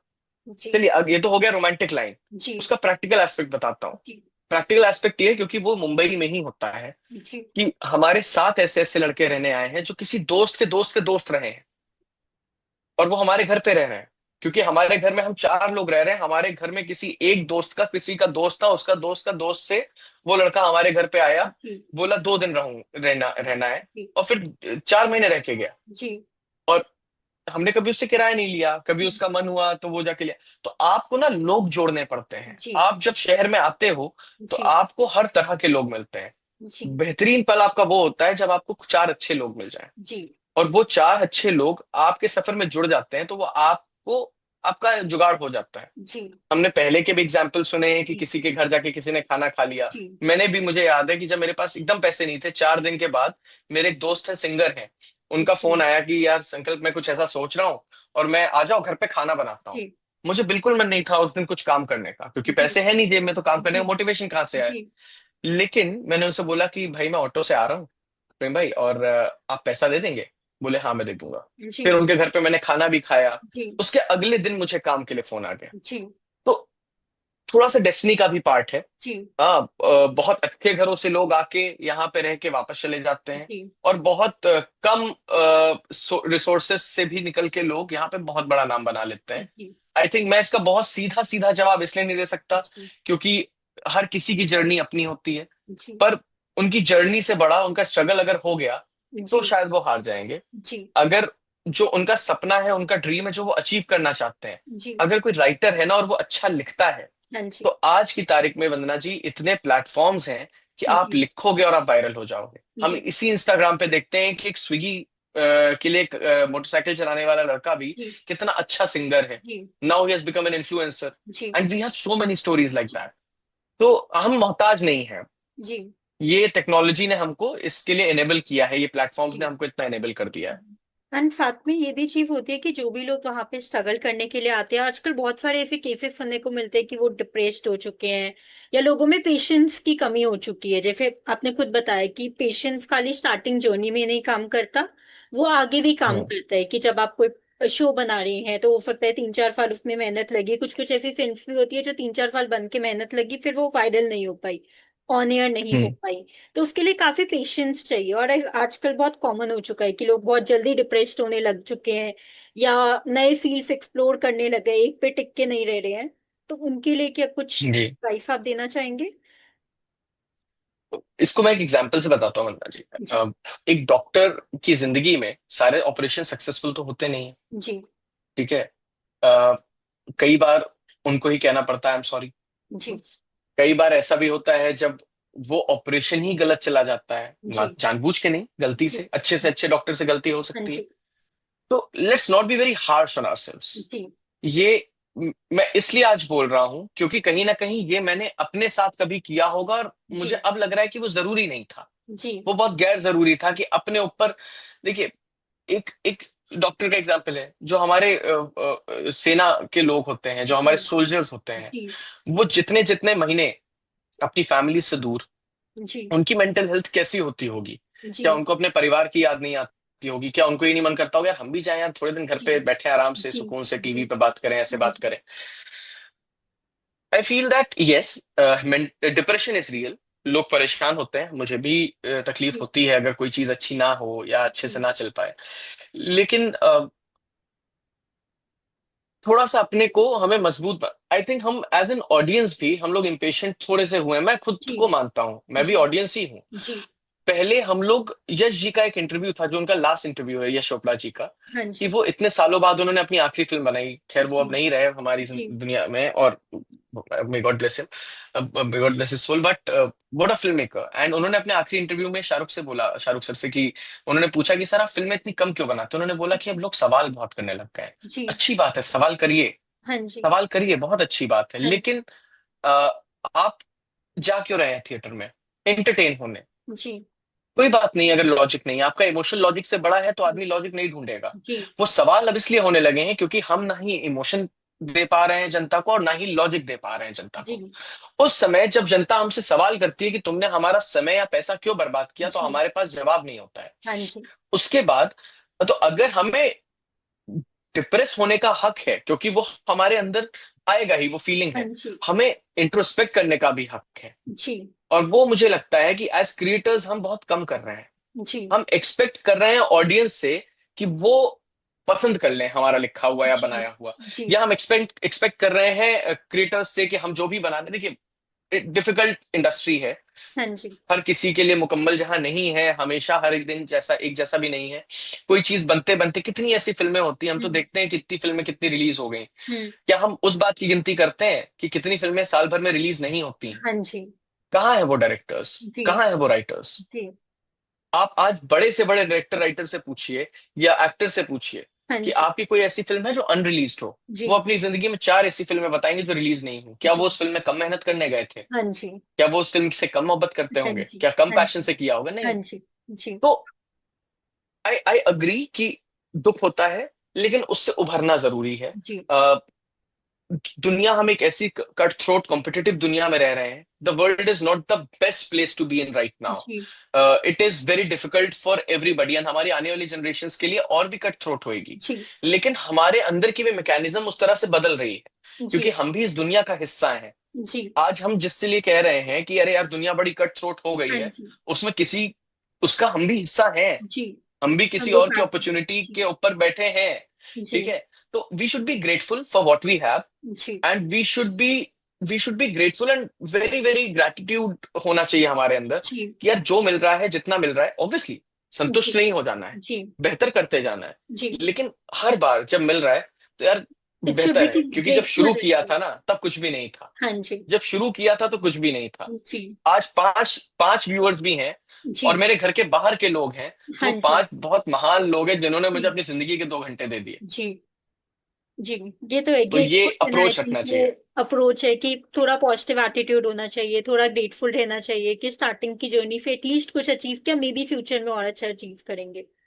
जी। जी जी। बाकी अब आपके काम के बारे में कुछ बात करते हैं। ट्रस्ट फॉर सीजन जो थे आपके, जो भी फिल्म फेयर नॉमिनेशन थे, तो वो कोई छोटी बात नहीं है। तो जब आप सीजन 1 लिख रहे थे, तो आपने वो इमेजिन किया था कि ये इतना फेमस हो जाएगा, या इसका इतना इम्पैक्ट पड़ेगा, या लोग इससे इतना जुड़ पाएंगे? तो एक्चुअली सीजन 1 मैंने नहीं लिखा। जी सीजन 1 पे मैं सुपरवाइजिंग प्रोड्यूसर था, जी और उस पे भी मैं इसीलिए रखा गया था शो पे, जी क्योंकि लखनऊ का शो था, मैं उस जगह से फेमिलियर था, जी और सर्कमस्टांसेस हैपेंड एंड मैं उस शो पे बना। सीजन 2 ऑनवर्ड्स मैंने उसको जी। लिखना शुरू किया, हाँ जी बिकॉज और हमें पहले सीजन के बाद ये तो पता लग गया था कि बहुत मोहब्बत मिली है शो को। जी मेरे ऊपर प्रेशर ये था कि इस मोहब्बत को बरकरार कैसे रखें। जी। और सीजन 2 लिखते समय उसका प्रेशर शायद थोड़ा मैंने ज्यादा लिया, हाँ एंड जी सीजन 2 में कुछ तकलीफें भी थी, कास्टिंग की तकलीफें जी। थी हमारी। तो जितना हम कर सकते थे हमने किया, हाँ जी एंड वो सीजन भी ठीक चला। जी लेकिन जब सीजन 3 और 4 ग्रीनलिट हुआ, जी और उस समय मुझे ये हाँ पता था कि यार लोग प्यार करते हैं शो से। जी और ये जो जब मैं लखनऊ में होता था, या हमारे एक्टर्स से, या हम कहीं शहर के किसी भी हिस्से में, देश जी। के, हम कहीं भी ट्रैवल कर रहे होते हाँ थे, जी और जब हमारे एक्टर्स के साथ लोग आते थे, कहते थे हाँ अरे जी तुम आध्या हो ना क्रस्ट की, हाँ जी अरे तुम नमन हो हाँ जी ना हाँ जी वो क्रस्ट के। हाँ तो जी उर्वी और ये सारे जितने मेरे एक्टर्स हाँ थे, जी बड़े लवली किड्स। हाँ तब जी समझ में आया कि यार कितना लोगों ने देखा, और कितना लोगों ने जी प्यार दिया, और कितना रिलेट किया है। जी तो तब रियलाइज हुआ, वरना तो हम एक कहानी कह रहे थे। जी बड़ा उसको लोगों ने बनाया, जनता ने जी बनाया, and I am so grateful that उसके हम 4 सीजन कह पाए। जी इतने इतने प्यार से वो कहानी खत्म हुई। जी सैम का जाना, फिर सैम का जी वापस आना, जी ऑल ऑफ दैट हैपेंड। जी so it was beautiful, and it is one of the most, मतलब मेरे दिल के करीब शोज, जी बिकॉज क्रश ने मुझे बहुत कुछ दिया है। जी उस शो ने मुझे सुपरवाइजिंग प्रोड्यूसर से राइटर, क्रिएटिव डायरेक्टर, और क्रिएटिव डायरेक्टर राइटर से शो रनर बनाया है। जी तो वो शो तो हमेशा मतलब बहुत करीब रहेगा दिल के। जी। नाइस। एंड अपने लिसनर्स के लिए ऐसी कौन सी बड़ी आपकी लर्निंग होगी शो से, जैसे कि कैरेक्टर कंसिस्टेंसी हो गई, कुछ भी हो गया जो ऑडियंस से रिलेट कर सके? मैम, जब मैंने ये शो लिखा था वंदना जी, तब मैं मेरी उम्र मेरे ख्याल से 31-32 साल रही हो। जी मुझे शो लिखना था 15 साल के बच्चों का। जी सबसे बड़ी जो मेरी लर्निंग थी, कि और सबसे बड़ा जो एक अपने आप को उत्साह देने वाली चीज थी, जी कि यार मैं आज भी रेलेवेंट हूँ। क्योंकि हमेशा मैं ये मानता हूँ कि हर किसी का एक वक्त होता है। अगर जी वो उस वक्त में चल रहा है, तो उसके लिए और ये रियलाइज करना जरूरी है कि आने वाले समय में आप थोड़े से ऑब्सोलीट होते जाओगे। जी जी आपके साथ नया जनरेशन जुड़ता जाएगा, न्यू एज मीडियम्स जुड़ते जाएंगे, जी टेक्नोलॉजी अपग्रेड होगी। तो जी समय के साथ चलते रहना है। जी जब मैंने ये शो लिखा, और इस शो को जब 16 साल के बच्चों ने भी उसी तरह प्यार की और रिलेटेबिलिटी ढूंढी, तो मुझे अपने अंदर का 16 साल वाला जी संकल्प जिंदा मिला। जी वो जिंदा रखना इज द की, जी कि वो 15-16 साल का 9th-10th का संकल्प भी जिंदा जी रहे, जी और वो आज भी रेलेवेंट है, और मैं आज भी वो कहानी सोच के लिख पा रहा हूँ। जी दैट इज वेरी सेटिस्फाइंग। जी तो सबसे बड़ा टेक अवे तो उसमें से यही है। जी। बाकी वो है कि उसने रीडिंग ने भी क्या इस चीज में इम्पैक्ट किया, मतलब जैसे रीडिंग हम लोग का एक क्रिएटिव एस्पेक्ट जो है निकाल के रखती है, मतलब हम लोग का बचपना आई थिंक खत्म नहीं होने देती, कि अगर हम कोई बच्चों की कहानी भी उठा के पढ़ रहे हैं, कुछ भी स्टोरी पढ़ रहे हैं, तो हम किसी ना किसी पार्ट से उसमें रिलेट कर पाते हैं। तो क्या रीडिंग ने भी हेल्प किया आपको? रीडिंग से ज्यादा मेरे घर में बहुत बच्चे हैं, जी। एंड मैं अपने घर में सबसे बड़ा हूँ लेकिन मैं सबसे छोटा हूँ। जी। मैं सबको परेशान करता रहता हूँ, बहुत तंग जी। करता हूँ मैं सबको, बच्चों को, मतलब मेरे से जो 20 साल छोटा भी होगा और जो जी। जो मेरा भाई लगेगा जी। वो भी तक कह देगा कि इनसे ज्यादा परेशान कोई नहीं जी। करता। जी। तो उनके साथ मतलब खेलना, शैतानियां करना, चिढ़ाना, मस्ती मारना, जी। ये सब चीजों ने कहीं ना कहीं बच्चे को जिंदा रखा और मैं चाहूंगा कि ऐसा ही रहे। जी। आज आज भी मैं उनके साथ वैसा ही हूँ, कल जी। भी वैसा ही था और आने जी। वाले समय में भी वैसा ही रहूंगा। जी। वो ज्यादा हेल्प करता है। ये चीज जब मैं पहले आपसे बात कर रहा था, आपके एक सवाल का जवाब दे रहा था, तो मैं बताना भूल गया कि आप लोगों को बहुत मिलिए, जी। आप लोगों से पढ़िए, लोगों को समझिए। शायद मैंने बोली ये बात, आई हाँ डोंट जी। रिमेम्बर, बट लोगों के साथ जो इंटरेक्शन है ना, जी। उसमें बहुत मदद मिलती है। नए जी। नए लोगों को मिलना, जानना, जी। बच्चों से। अब हर एज ग्रुप में जी। मेरे जो दोस्त हैं हाँ वो जी। 60 साल के लोग भी हैं जी। जिनसे मैं आप करके बात करता हूँ, जी। लेकिन मैं उनसे दुनिया संसार की जी। सारी बात करता हूँ। हाँ और जी। मेरा दोस्त जो है वो 7-8 साल का बच्चा भी मैं जी। बनाना चाहता हूँ। जी। तो वो इसलिए नहीं है क्योंकि मैं राइटर हूँ और मुझे जी। रेलेवेंट रहना है तो मैं कर रहा हूँ। जी। It should be the it should be like that, I feel. वो जी। आपको ना चिल रखता है, जी। आपको हर सिचुएशन में थोड़ा हाँ जी। मैनूवर करने के लिए आपको आजादी देता है कि जी। आपके डिफिकल्ट टाइम्स भी आए तो भी आपको एक कुछ होना चाहिए ना जो आपको लाइवली रखे। जी। वो मदद मिलती है। आई थिंक उसमें क्रिएटिव एस्पेक्ट में भी उसमें आसानी पड़ती होगी, क्योंकि क्रिएटिव एस्पेक्ट जिंदा रखता है कि बच्चों में जितनी क्यूरियोसिटी होती है जानने बिल्कुल, की, नई चीजें एक्सप्लोर करने की। आई थिंक वो वाला बिल्कुल, पोर्शन हम लोगों का एक्टिव रहना चाहिए कहीं ना कहीं, चाहे हम किसी भी फील्ड में हो, आई थिंक। बिल्कुल, बिल्कुल, एब्सोल्युटली राइट। जी। आई अब एग्री। बाकी अगर कोई नया राइटर टेस्ट जैसा लॉन्ग फॉर्म शो बनाना चाहता है, तो कौन सी ऐसी मिस्टेक है जो कि उन्हें अवॉइड करनी चाहिए, आपको लगे कि मे बी ऐसा कुछ हो कि मैं इसे और इम्प्रूव कर सकता था या अच्छे से प्रेजेंट कर सकता था? बहुत अच्छा सवाल है गन्ना जी, और ये हम लोग भी अपने आप से अक्सर करते रहते हैं। कि क्योंकि कोई जरूरी नहीं है हम 10 कहानियां लिखते हैं उसमें से दो जाके अच्छी होती हैं, अप्रूव होती हैं। अपनी कहानियों से जरूरत से ज्यादा एक्सपेक्ट मत करिए। जी। हम्म? अपनी कहानियों से बहुत ज्यादा मोहब्बत में मत पड़िए। जी। क्योंकि अगर ऐसा हुआ तो आपका अपनी कहानी के प्रति बायस आ जाएगा जी। और आप क्लोज्ड हो जाएंगे for any kind of feedback.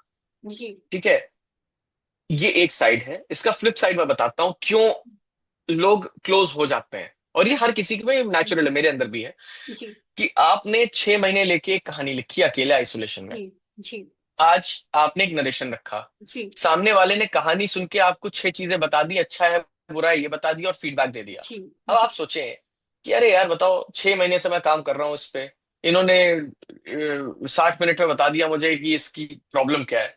Ji. I understand to an extent that is right, जी। But at the same time जो सुन रहा है ना, जी। उसको उस कहानी के बारे में कुछ नहीं पता जी। है।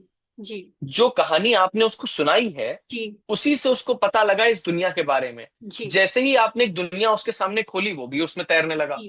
वो जी। भी उसमें घूमने लगा। हाँ अब जी। उसका भी एक पॉइंट ऑफ व्यू, पर्सपेक्टिव जी। है। जी। वो दे रहा है, जी। आपको अच्छा लगे रखिए, जी। नहीं अच्छा लगे कोई जी। बात नहीं, हाँ जी। लेकिन ओपन रहिए अपनी कहानी। जी। सबसे ज्यादा फीडबैक को के लिए ओपन ना होना एक बहुत बड़ी प्रॉब्लम है। जी। आप फीडबैक के लिए ओपन रहिए, जी। एक्सेप्ट करना ना करना आपके ऊपर है, that is completely your call. जी। आपकी कहानी है, आप उसको किसी भी तरह से सोचें। जी। फीडबैक सुनिए। जी। दूसरा, लेस इज मोर की कोशिश करिए।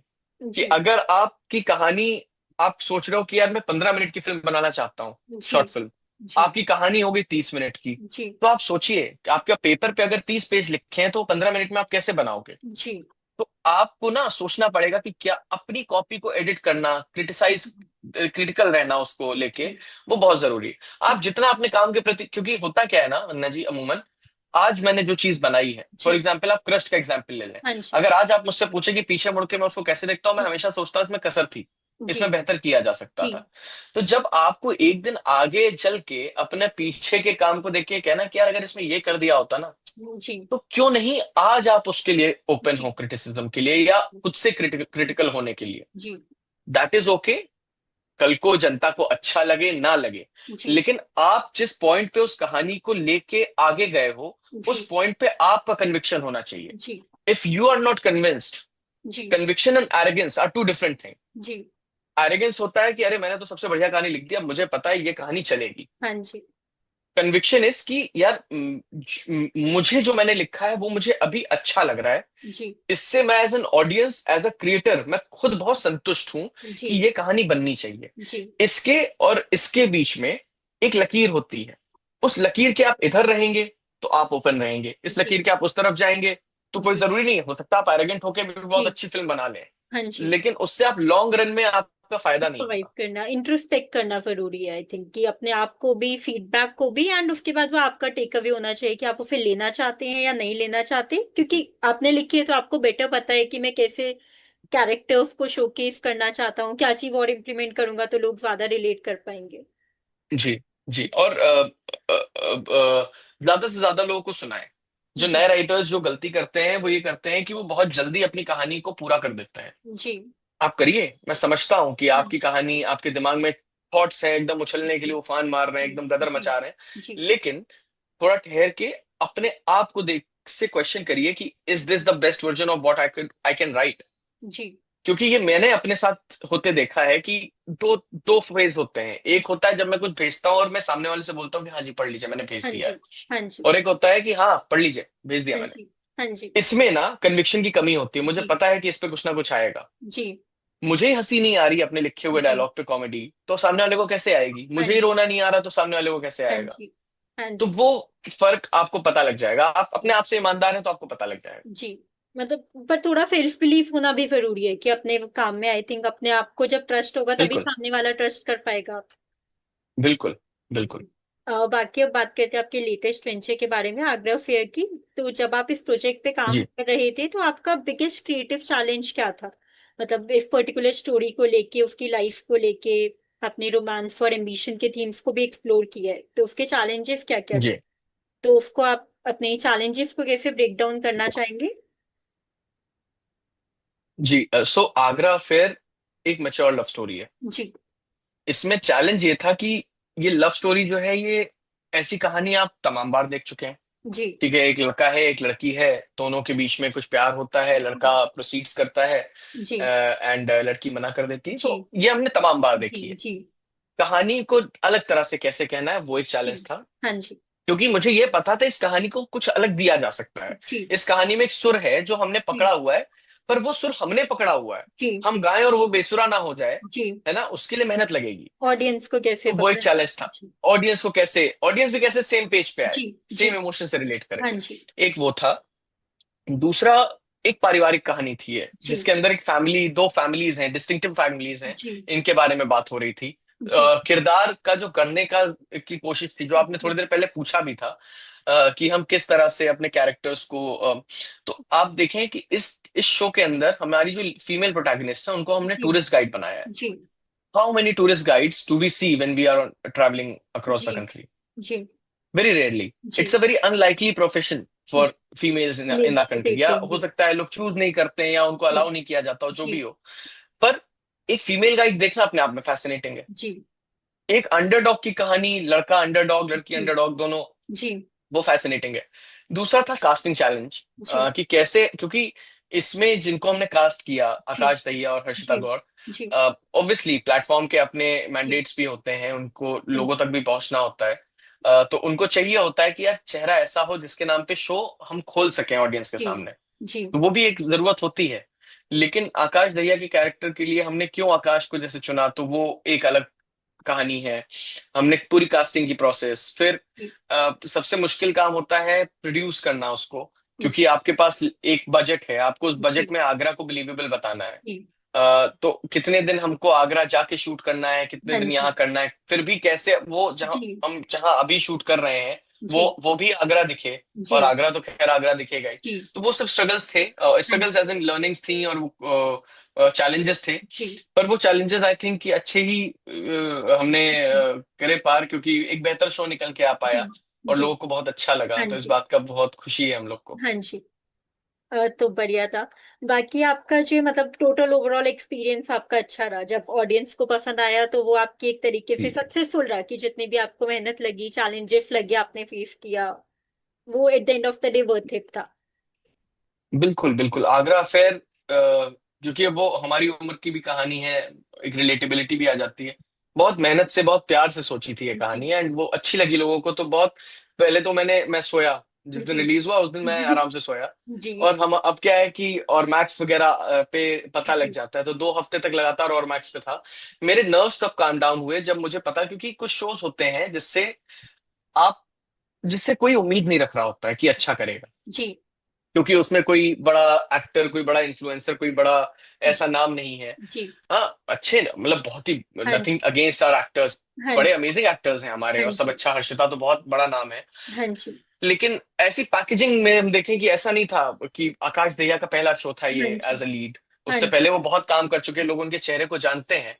जी पर ये था कि सब लोग को ये लग रहा था कि हाँ ठीक कहानी है, अच्छी कहानी है, जी हाँ देख लेंगे। जी लेकिन जब लोगों ने मुझे फोन करके, एक तो जो हमने डेटा देखा, जी फिर जिसने इसने वो शो देखा और उसने हमसे ये जी कहा कि यार ये शो में बहुत दिल था, जी हमें बांध के रखा। जी उस समय वॉज द टाइम जब आंखों से आंसू आ गए कि अच्छा लगा लोगों को। जी एंड यार इसीलिए तो आप मेहनत करते हो, कि आपने इतनी मेहनत करी है, जी पैसा लगा है, हाँ जिनके लिए जी बनाया है, अगर उनको अच्छा ही नहीं लगा जी तो सब बर्बाद। हाँ जी जब वो मिला तो जी हमको लगा कि हाँ, जी this is appreciation feel what we करते वर वर्किंग हैं। टुवर्ड्स। जी। बिल्कुल।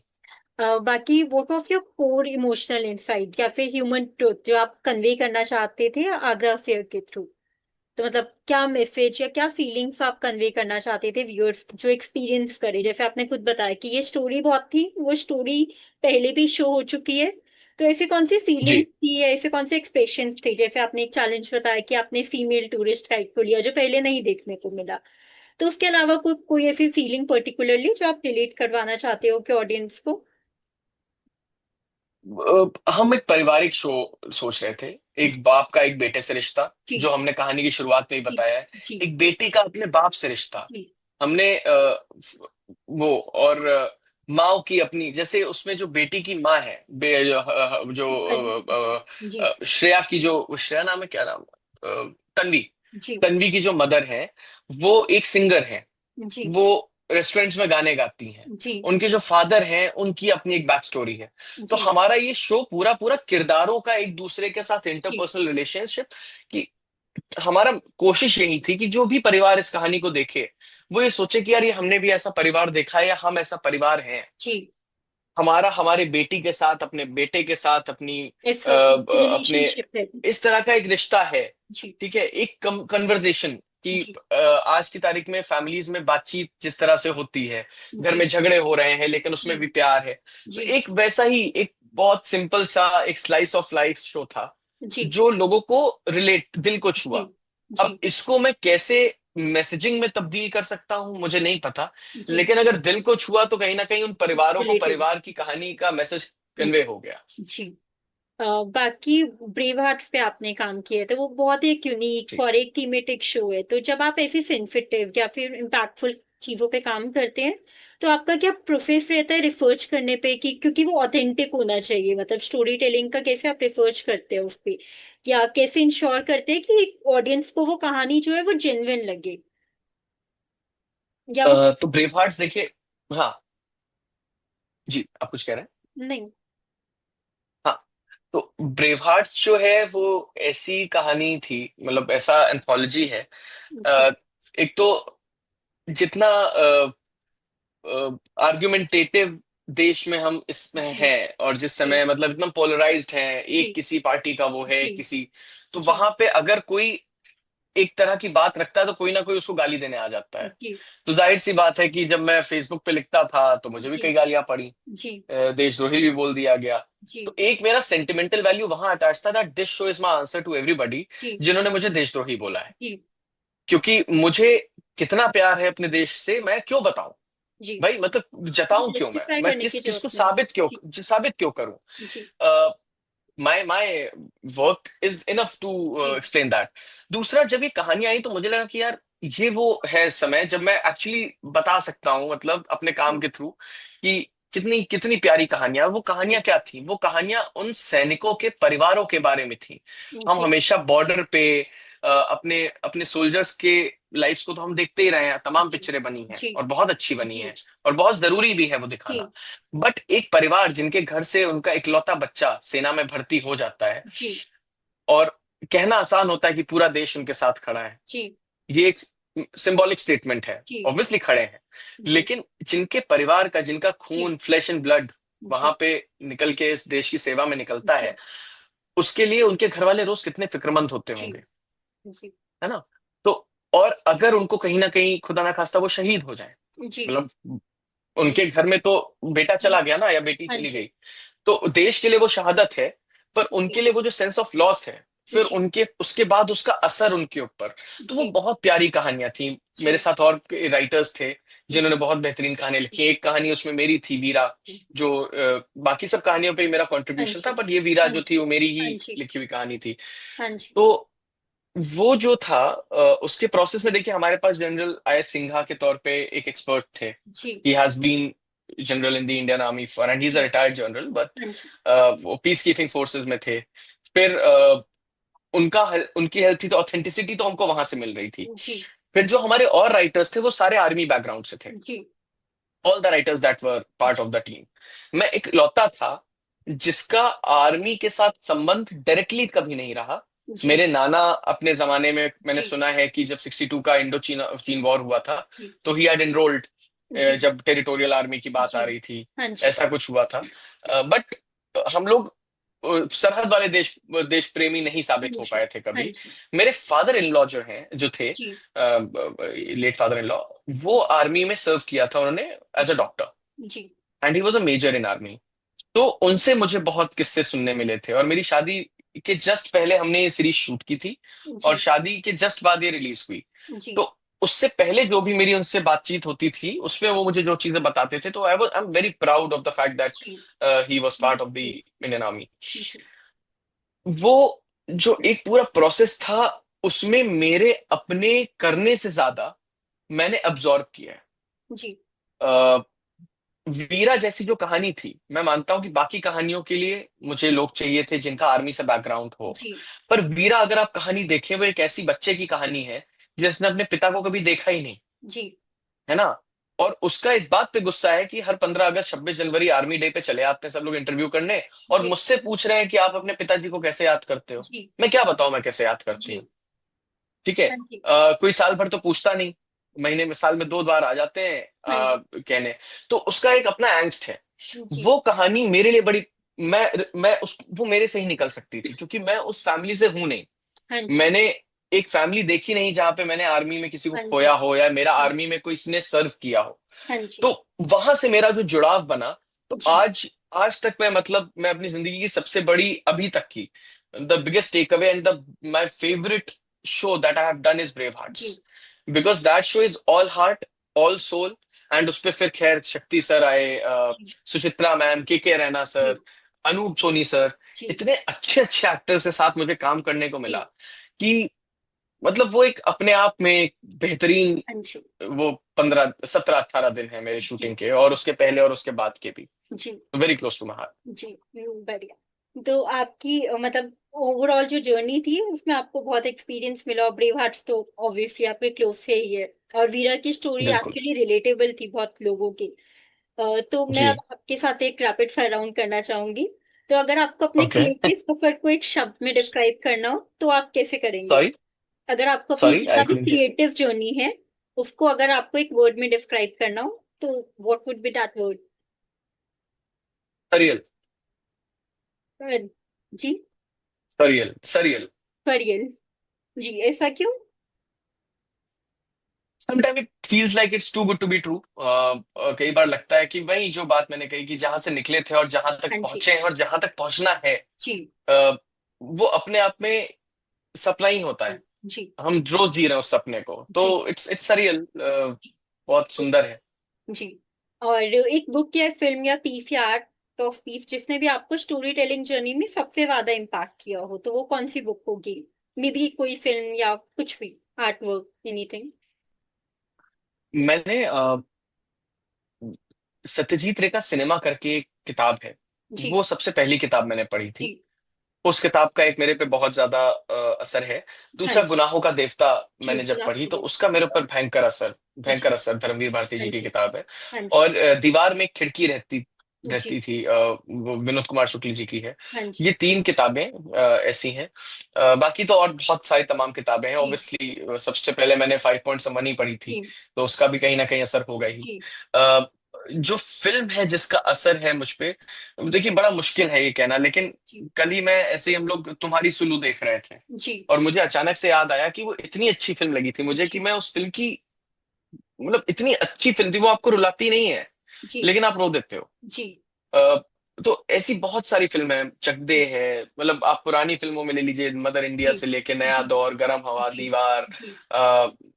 कल हो ना हो, मतलब तमाम फिल्में हैं। आई फील जी। यश जी ने और जो हम हमारी जनरेशन है, मेरी जनरेशन है, हम लोगों ने जो सिनेमा देखा, चाहे वो दिवाकर बनर्जी का खोसला घोसला हो, जी। और चाहे वो करण जौहर जी की फिल्म हो, चाहे जी। वो आदित्य चोपड़ा जी की जी। फिल्म हो, वो सारी फिल्मों ने हम लोग को इतना सिखाया है जी। About what to do in a film and what not to do in a film. जी। वो आज हम पीछे मुड़ के देखते हैं, वो भी मुड़ के देखते होंगे तो उनको लगता हाँ होगा जी। यार ये नहीं करना चाहिए था, जी। ये करना चाहिए था। जी। तो देयर इज सो मच, तो एक का नाम लेना थोड़ा सा मुश्किल गलत हो है। जाएगा। जी। जी। जी। तो बाकी कोई एक स्किल जो आपको लगता है कि इंस्पायरिंग हो, क्रिएटिव हो, जो आज के डेवलप करनी चाहिए, मतलब जो बहुत ही अंडररेटेड है और हर एक क्रिएटिव में होनी चाहिए, तो ऐसी कौन सी स्किल होगी? एडिटिंग। एडिटिंग। जी।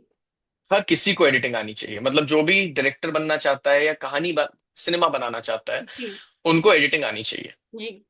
आपका तो एडिटिंग फिर वैसे ही, जब आपने कॉलेज डेज में आपने बताया कि आप एडिटिंग करते थे और आपका दोस्त जो है जी वो जी जी। जी, तो वो स्किल ने आपको मैं ये अपनी फिल्में दे खुद पाई। एडिट करता था, जी। और मैं आज भी मेरा बस चले तो मैं अपनी, हालांकि मतलब एडिटर्स का काम बहुत टेक्निकल और बहुत ही, मतलब दे जी। Are as important as directors. जी।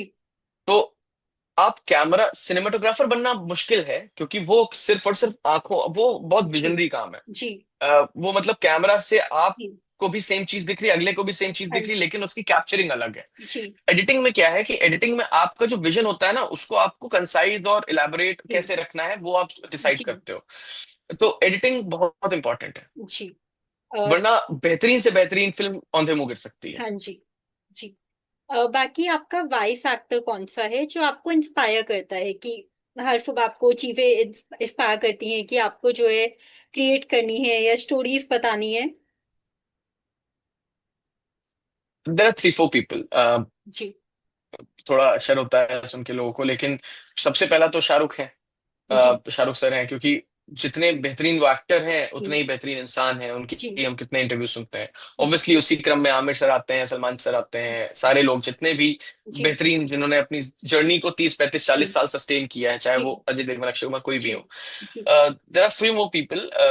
मेरे अपने घर में मेरे अंकल्स हैं, जिनकी जी। जर्नी को मैंने देखा है बहुत करीब से, और उनसे बहुत इंस्पायर होता हूँ। जी। मेरे घर के बच्चे हैं, जिनको मैं रेजिलियंस जिनका जी। देखता हूँ, जो मुझे लगता है कि यार मेरी उम्र में तो ये क्या गदर मचाएंगे, जी। क्योंकि जब मैं उनकी उम्र में था, जिस उम्र में आज वो हैं, वो कहाँ है और मैं क्या कर रहा जी। था। जी। सो ये अलग अलग तरह के इम्पैक्ट होते हैं।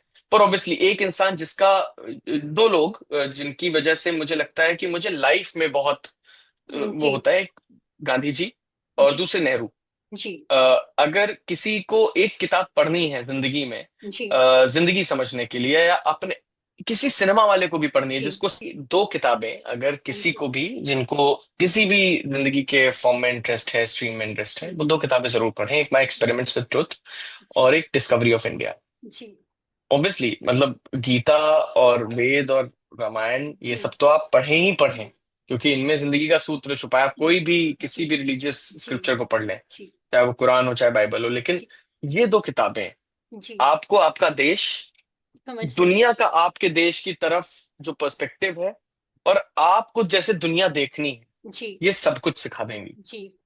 और आपको अपने आप को किस तरह देखना है वो भी सिखा देंगी। हाँ जी। तो ये 2 किताबें जरूर पढ़ें। जी। आपने जो सवाल पूछा था उसके रिस्पॉन्स में, डिस्कवरी ऑफ इंडिया और experiment of truth. I think experiments discovery with of truth. India तो मैंने पढ़ी है, एक्सपेरिमेंट ऑफ ट्रुथ मुझे पढ़नी पड़ेगी। एक्सपेरिमेंट्स विद ट्रुथ, हाँ, गांधी जी की आत्मकथा, जी। वो जरूर बा- पढ़ा जी। हाँ जी, बाकी जहाँ तक हम देखते हैं डिजिटल कंटेंट का लैंडस्केप जो है वो आजकल हर टाइम बदल रहा है, तो अगले 3 4 5 साल में ऐसा कौन सा डिस्रप्शन है जो आपको लगता है कि, या इवोल्यूशन है जो कि एंटिसिपेट कर रहे हैं आपकी इंडियन स्टोरी टेलिंग को इम्पैक्ट करेगा? जैसे आजकल बहुत ज्यादा शिफ्ट हो चुका है, लोग थिएटर्स को छोड़ के ओटीटी प्लेटफॉर्म्स की तरफ ज्यादा जा रहे हैं कंटेंट के लिए, या इंस्टाग्राम यूट्यूब ये सब पे ज्यादा जा रहे हैं।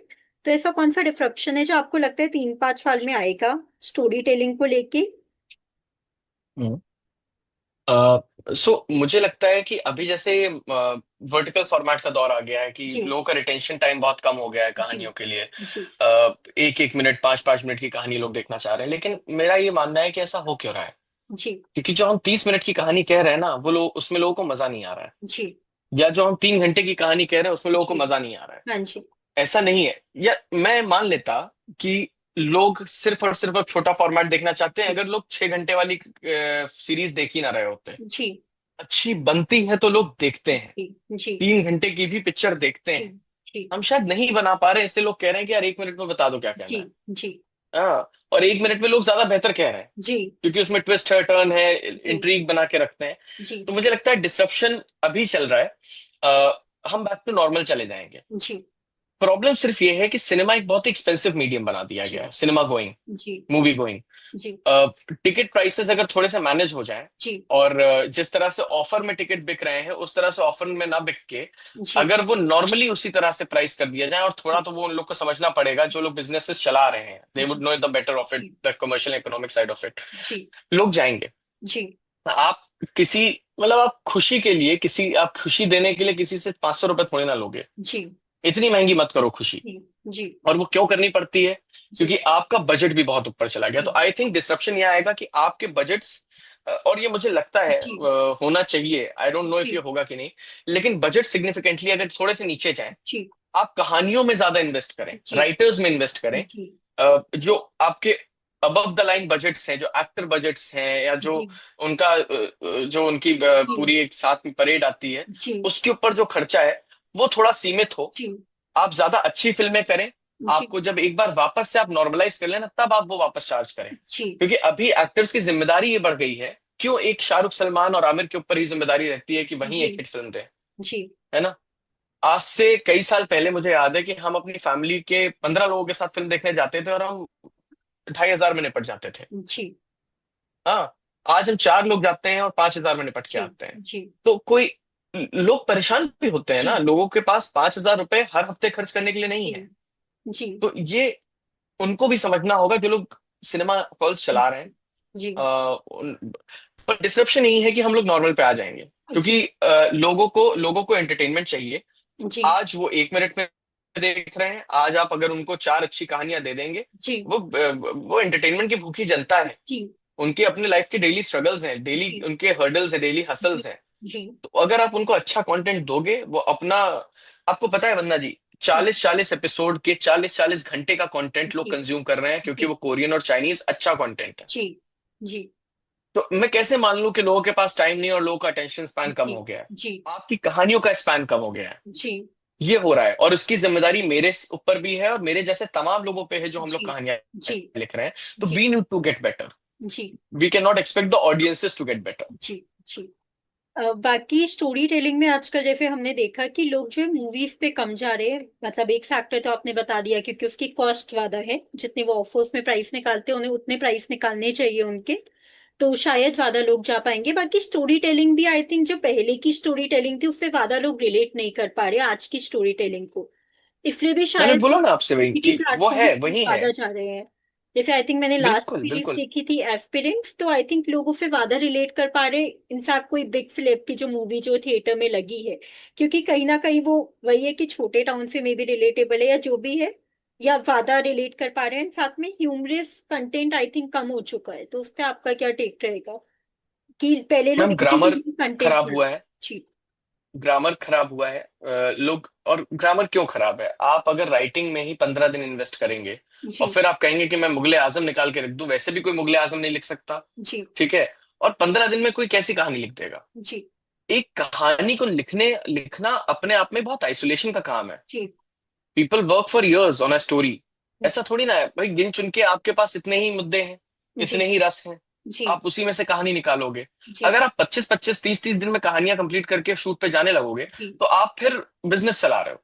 हाँ जी दिस इज अ बिजनेस, जी and I understand the business part of it, I am also part of that business. जी बट आपको कहीं ना कहीं अब जब ये हमारे ऊपर वार्निंग साइन आ गया है, तो हमें जी ये समझना पड़ेगा that we need to invest in our stories. जी दैट टाइम, जी मनी तो उसका दूसरा हिस्सा है, राइटर्स जी तो हमेशा से अंडर पेड ही रहे। जी जी ठीक है, राइटर्स को उनका ड्यू तो मिलना अभी भी बाकी है, जी लेकिन कम से कम उनको समय तो दो। जी तो समय अगर नहीं दिया जाएगा, आप जितनी भी अच्छी कहानियां देख रही हैं, जी जो भी आपको अच्छी लग रही हैं, उनके पीछे बहुत समय दिया गया है लिखने जी पे, जी या फिर उसमें जो लेखक है वो अपने आप में बहुत शानदार लेखक है, जी तो दोनों में से कोई एक चीज होनी चाहिए। जी अगर आप, मतलब मैं अगर अपनी बात लूं, तो अगर मैं 15-15 दिन में कहानी लिखूंगा, मुझे नहीं लगता है कि, मतलब आज आप आके जाके वापस से सलीम जावेद साहब से पूछेंगे तो वो इसके लिए कहेंगे कि हाँ हाँ हाँ हम 15 दिन में लिख के दे सकते हैं, जी ऐसा कोई नहीं बोलता है। हाँ जी तो इट टेक्स टाइम। जी। बाकी आप अपने आप को खुद में फ्यूचर में कैसी स्टोरी टेलिंग में देखना चाहते हैं, कि आप कैसा टाइप के प्रोजेक्ट्स आप करते हुए हम आपको देख सकते हैं? मैम कैसा टाइप का तो मैं नहीं जानता, क्योंकि मैं भी रोज अपने आप से ये जी सवाल पूछता हूँ सुबह उठ जी के। जी लेकिन डेफिनेटली मैं डायरेक्ट करूंगा।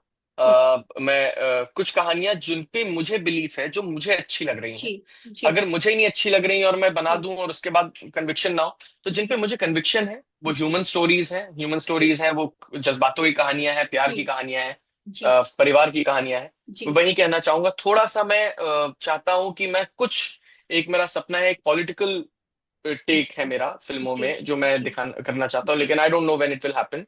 जी बट इस तरह की मैं कहानियां कहना चाहता हूँ, क्योंकि मुझे लगता है वो मैं ठीक कह सकता हूँ। जी बट हाँ, अगला स्टेप ये है कि एक प्रोजेक्ट है जो मैं चाहता हूँ कि मैं डायरेक्ट जी करूँ हाँ अगला। जी हाँ जी और प्रोजेक्ट नहीं हाँ कहूंगा, जी शो ही कहूंगा। आजकल वो कह रहा है अमून प्रोजेक्ट ही बन रहे हैं। जी जी शोज बनाने होते हैं, हम प्रोजेक्ट बना के छोड़ देते हाँ हैं। तो जी एक्सेल शीट पे ना बना के मैं उसको बनाऊंगा कि दिल से बने, बहुत हाँ सारे, जी और हाँ प्यार मोहब्बत से बने, और जी अच्छे से लोगों तक पहुंचे। अच्छी। बाकी हम क्या आपको एक्टिंग फील्ड में भी देख सकते हैं? जैसे आपने बहुत ही वास्ट आपकी जर्नी रही है अलग अलग, तो आपको एक्टिंग का शौक भी रहा है, तो ऐसा भी हो सकता है कि किसी प्रोजेक्ट में आप राइटिंग भी कर रहे हैं, प्रोड्यूसिंग भी कर रहे हैं, साथ में एक्टिंग भी कर रहे हैं? नहीं, too much to do in एक ही उसमें बहुत सारी चीजें, मुझे नहीं लगता है कि अभी करने के लिए मैं इतना हूँ काबिल। लेकिन हाँ, कभी अगर कुछ होगा तो कर लेंगे, मतलब नॉट रनिंग आफ्टर इट। जी। बट ये जरूर है कि अगर जो भी ये देखें तो उनको ये अपॉर्चुनिटी पता हो आएगी। कि हाँ, एक एक्टर भी है मेरे अंदर, आप उसको इस्तेमाल कर सकते हो, तो आप जी बुलाओगे तो मैं आ जाऊंगा। जी। बाकी संकल्प जी, आपके काम को और आपकी जर्नी को लोग कहाँ पे फॉलो कर सकते हैं? I think social media handles तो हैं ही है, प्लेटफॉर्म्स तो हैं, जी, बाकी उसके अलावा कहाँ पे फॉलो कर सकते हैं? बस यही है। आप, मैं इंस्टाग्राम पे, मेरा जो नाम है वो सिनेमा वाले नवाब साहब जी करके है। जी मेरे नाम से ही ढूंढिए, वो तो मैंने जी ऐसे ही लिख दिया था, तो अच्छा लग गया था तो लिख दिया था। जी तो वहां पे कर सकते हैं। बाकी जो भी मेरे शोज आते हैं उसका मैं सब जी अपडेट वहीं पे डालते हैं हम लोग। जी फेसबुक पे मैं अब नहीं हूँ ज्यादा। जी तो इंस्टाग्राम ही है। फेसबुक पे जी मैंने बहुत सालों पहले लिखना बंद कर दिया था, बहुत हाँ जी भीड़ हो गई है वहां पे। जी तो इंस्टाग्राम पे थोड़ा बहुत शेयर करते हैं अपना काम, अपनी कविताएं, जी। सारी चीजें। तो बाकी वहां पे फॉलो कर ऐसी सकते हैं। कविता है जो आप शेयर करना चाहेंगे, जो आपको बहुत अ, पसंद है? जी नहीं, मैंने एक कविता जो मैंने अपने इंट्रोडक्शन के लिए लिख दी थी, वो मुझे लगता है, वो एक्चुअली मुझे कविताएं याद नहीं रहती हैं, मैं जी सही बताऊं तो। जी बहुत कम ऐसी कविताएं हैं जो मुझे बिना देखे याद रहे। मैं जी लिख देता हूँ, उसके बाद मुझे पढ़नी पड़ती है, लेकिन एक जो जी मुझे याद रहती है वो मैंने अपने लिए लिख दी थी एक बार, क्योंकि कुछ ऐसा था कि मैं एक दिन ऐसे थॉट में था कि यार मैं कैसे बताऊं कि मैं क्या जी हूं। जी तो मैंने एक 4 लाइन लिखी थी कि मुशायरे, जी इत्मीनान के लम्हे मुशायरे में बिताता हूँ, मसरूफ रहूं इसीलिए फिल्में बनाता हूँ। जी इत्मीनान के लम्हे मुशायरे में बिताता हूँ, मसरूफ रहूं इसीलिए फिल्में बनाता हूँ। और सनक है जिंदगी, सनकी हूं मैं। जी सनक है जिंदगी, सनकी हूं मैं, इसलिए मोहब्बत में सबकी और समझ में कुछ जी की ही आता हूँ। जी ये मैंने जी लिखा। हाँ जी। बाकी मतलब थैंक यू संकल्प जी, आपने ज्वाइन किया हमारे शो को, शुक्रिया, सफर के सफर को। तो आपके साथ बात करके बहुत बहुत शुक्रिया। ट्रूली इंसाइटफुल, और हम सबके थैंक लिसनर्स यू, को भी आई थिंक बहुत ज्यादा मजा आया होगा। तो थैंक यू, बाकी थैंक यू। आप ऐसे ही नए प्रोजेक्ट्स लेके आते रहिए और हम लोग को एंटरटेन करते रहिए। राइटिंग के साथ साथ हम आपको एक्टिंग जर्नी और आपकी बहुत अलग अलग क्रिएटिव फील्ड में भी देखना चाहेंगे। तो थैंक यू संकल्प जी, थैंक बहुत बहुत बहुत बहुत बहुत शुक्रिया बहुत वंदना जी, शुक्रिया। बहुत बहुत शुक्रिया। बहुत बहुत शुक्रिया। Thank you so much. Thank you for thank you for watching the podcast on शब्दों का सफ़र। शब्दों के सफ़र में हम ऐसे ही आपके लिए नई क्रिएटिव जर्नीज लाते रहेंगे और आगे के इंटरव्यूज़ को फॉलो करने के लिए आप हमारे चैनल को लाइक, शेयर और सब्सक्राइब कर सकते हैं। थैंक यू फॉर जॉइनिंग शब्द।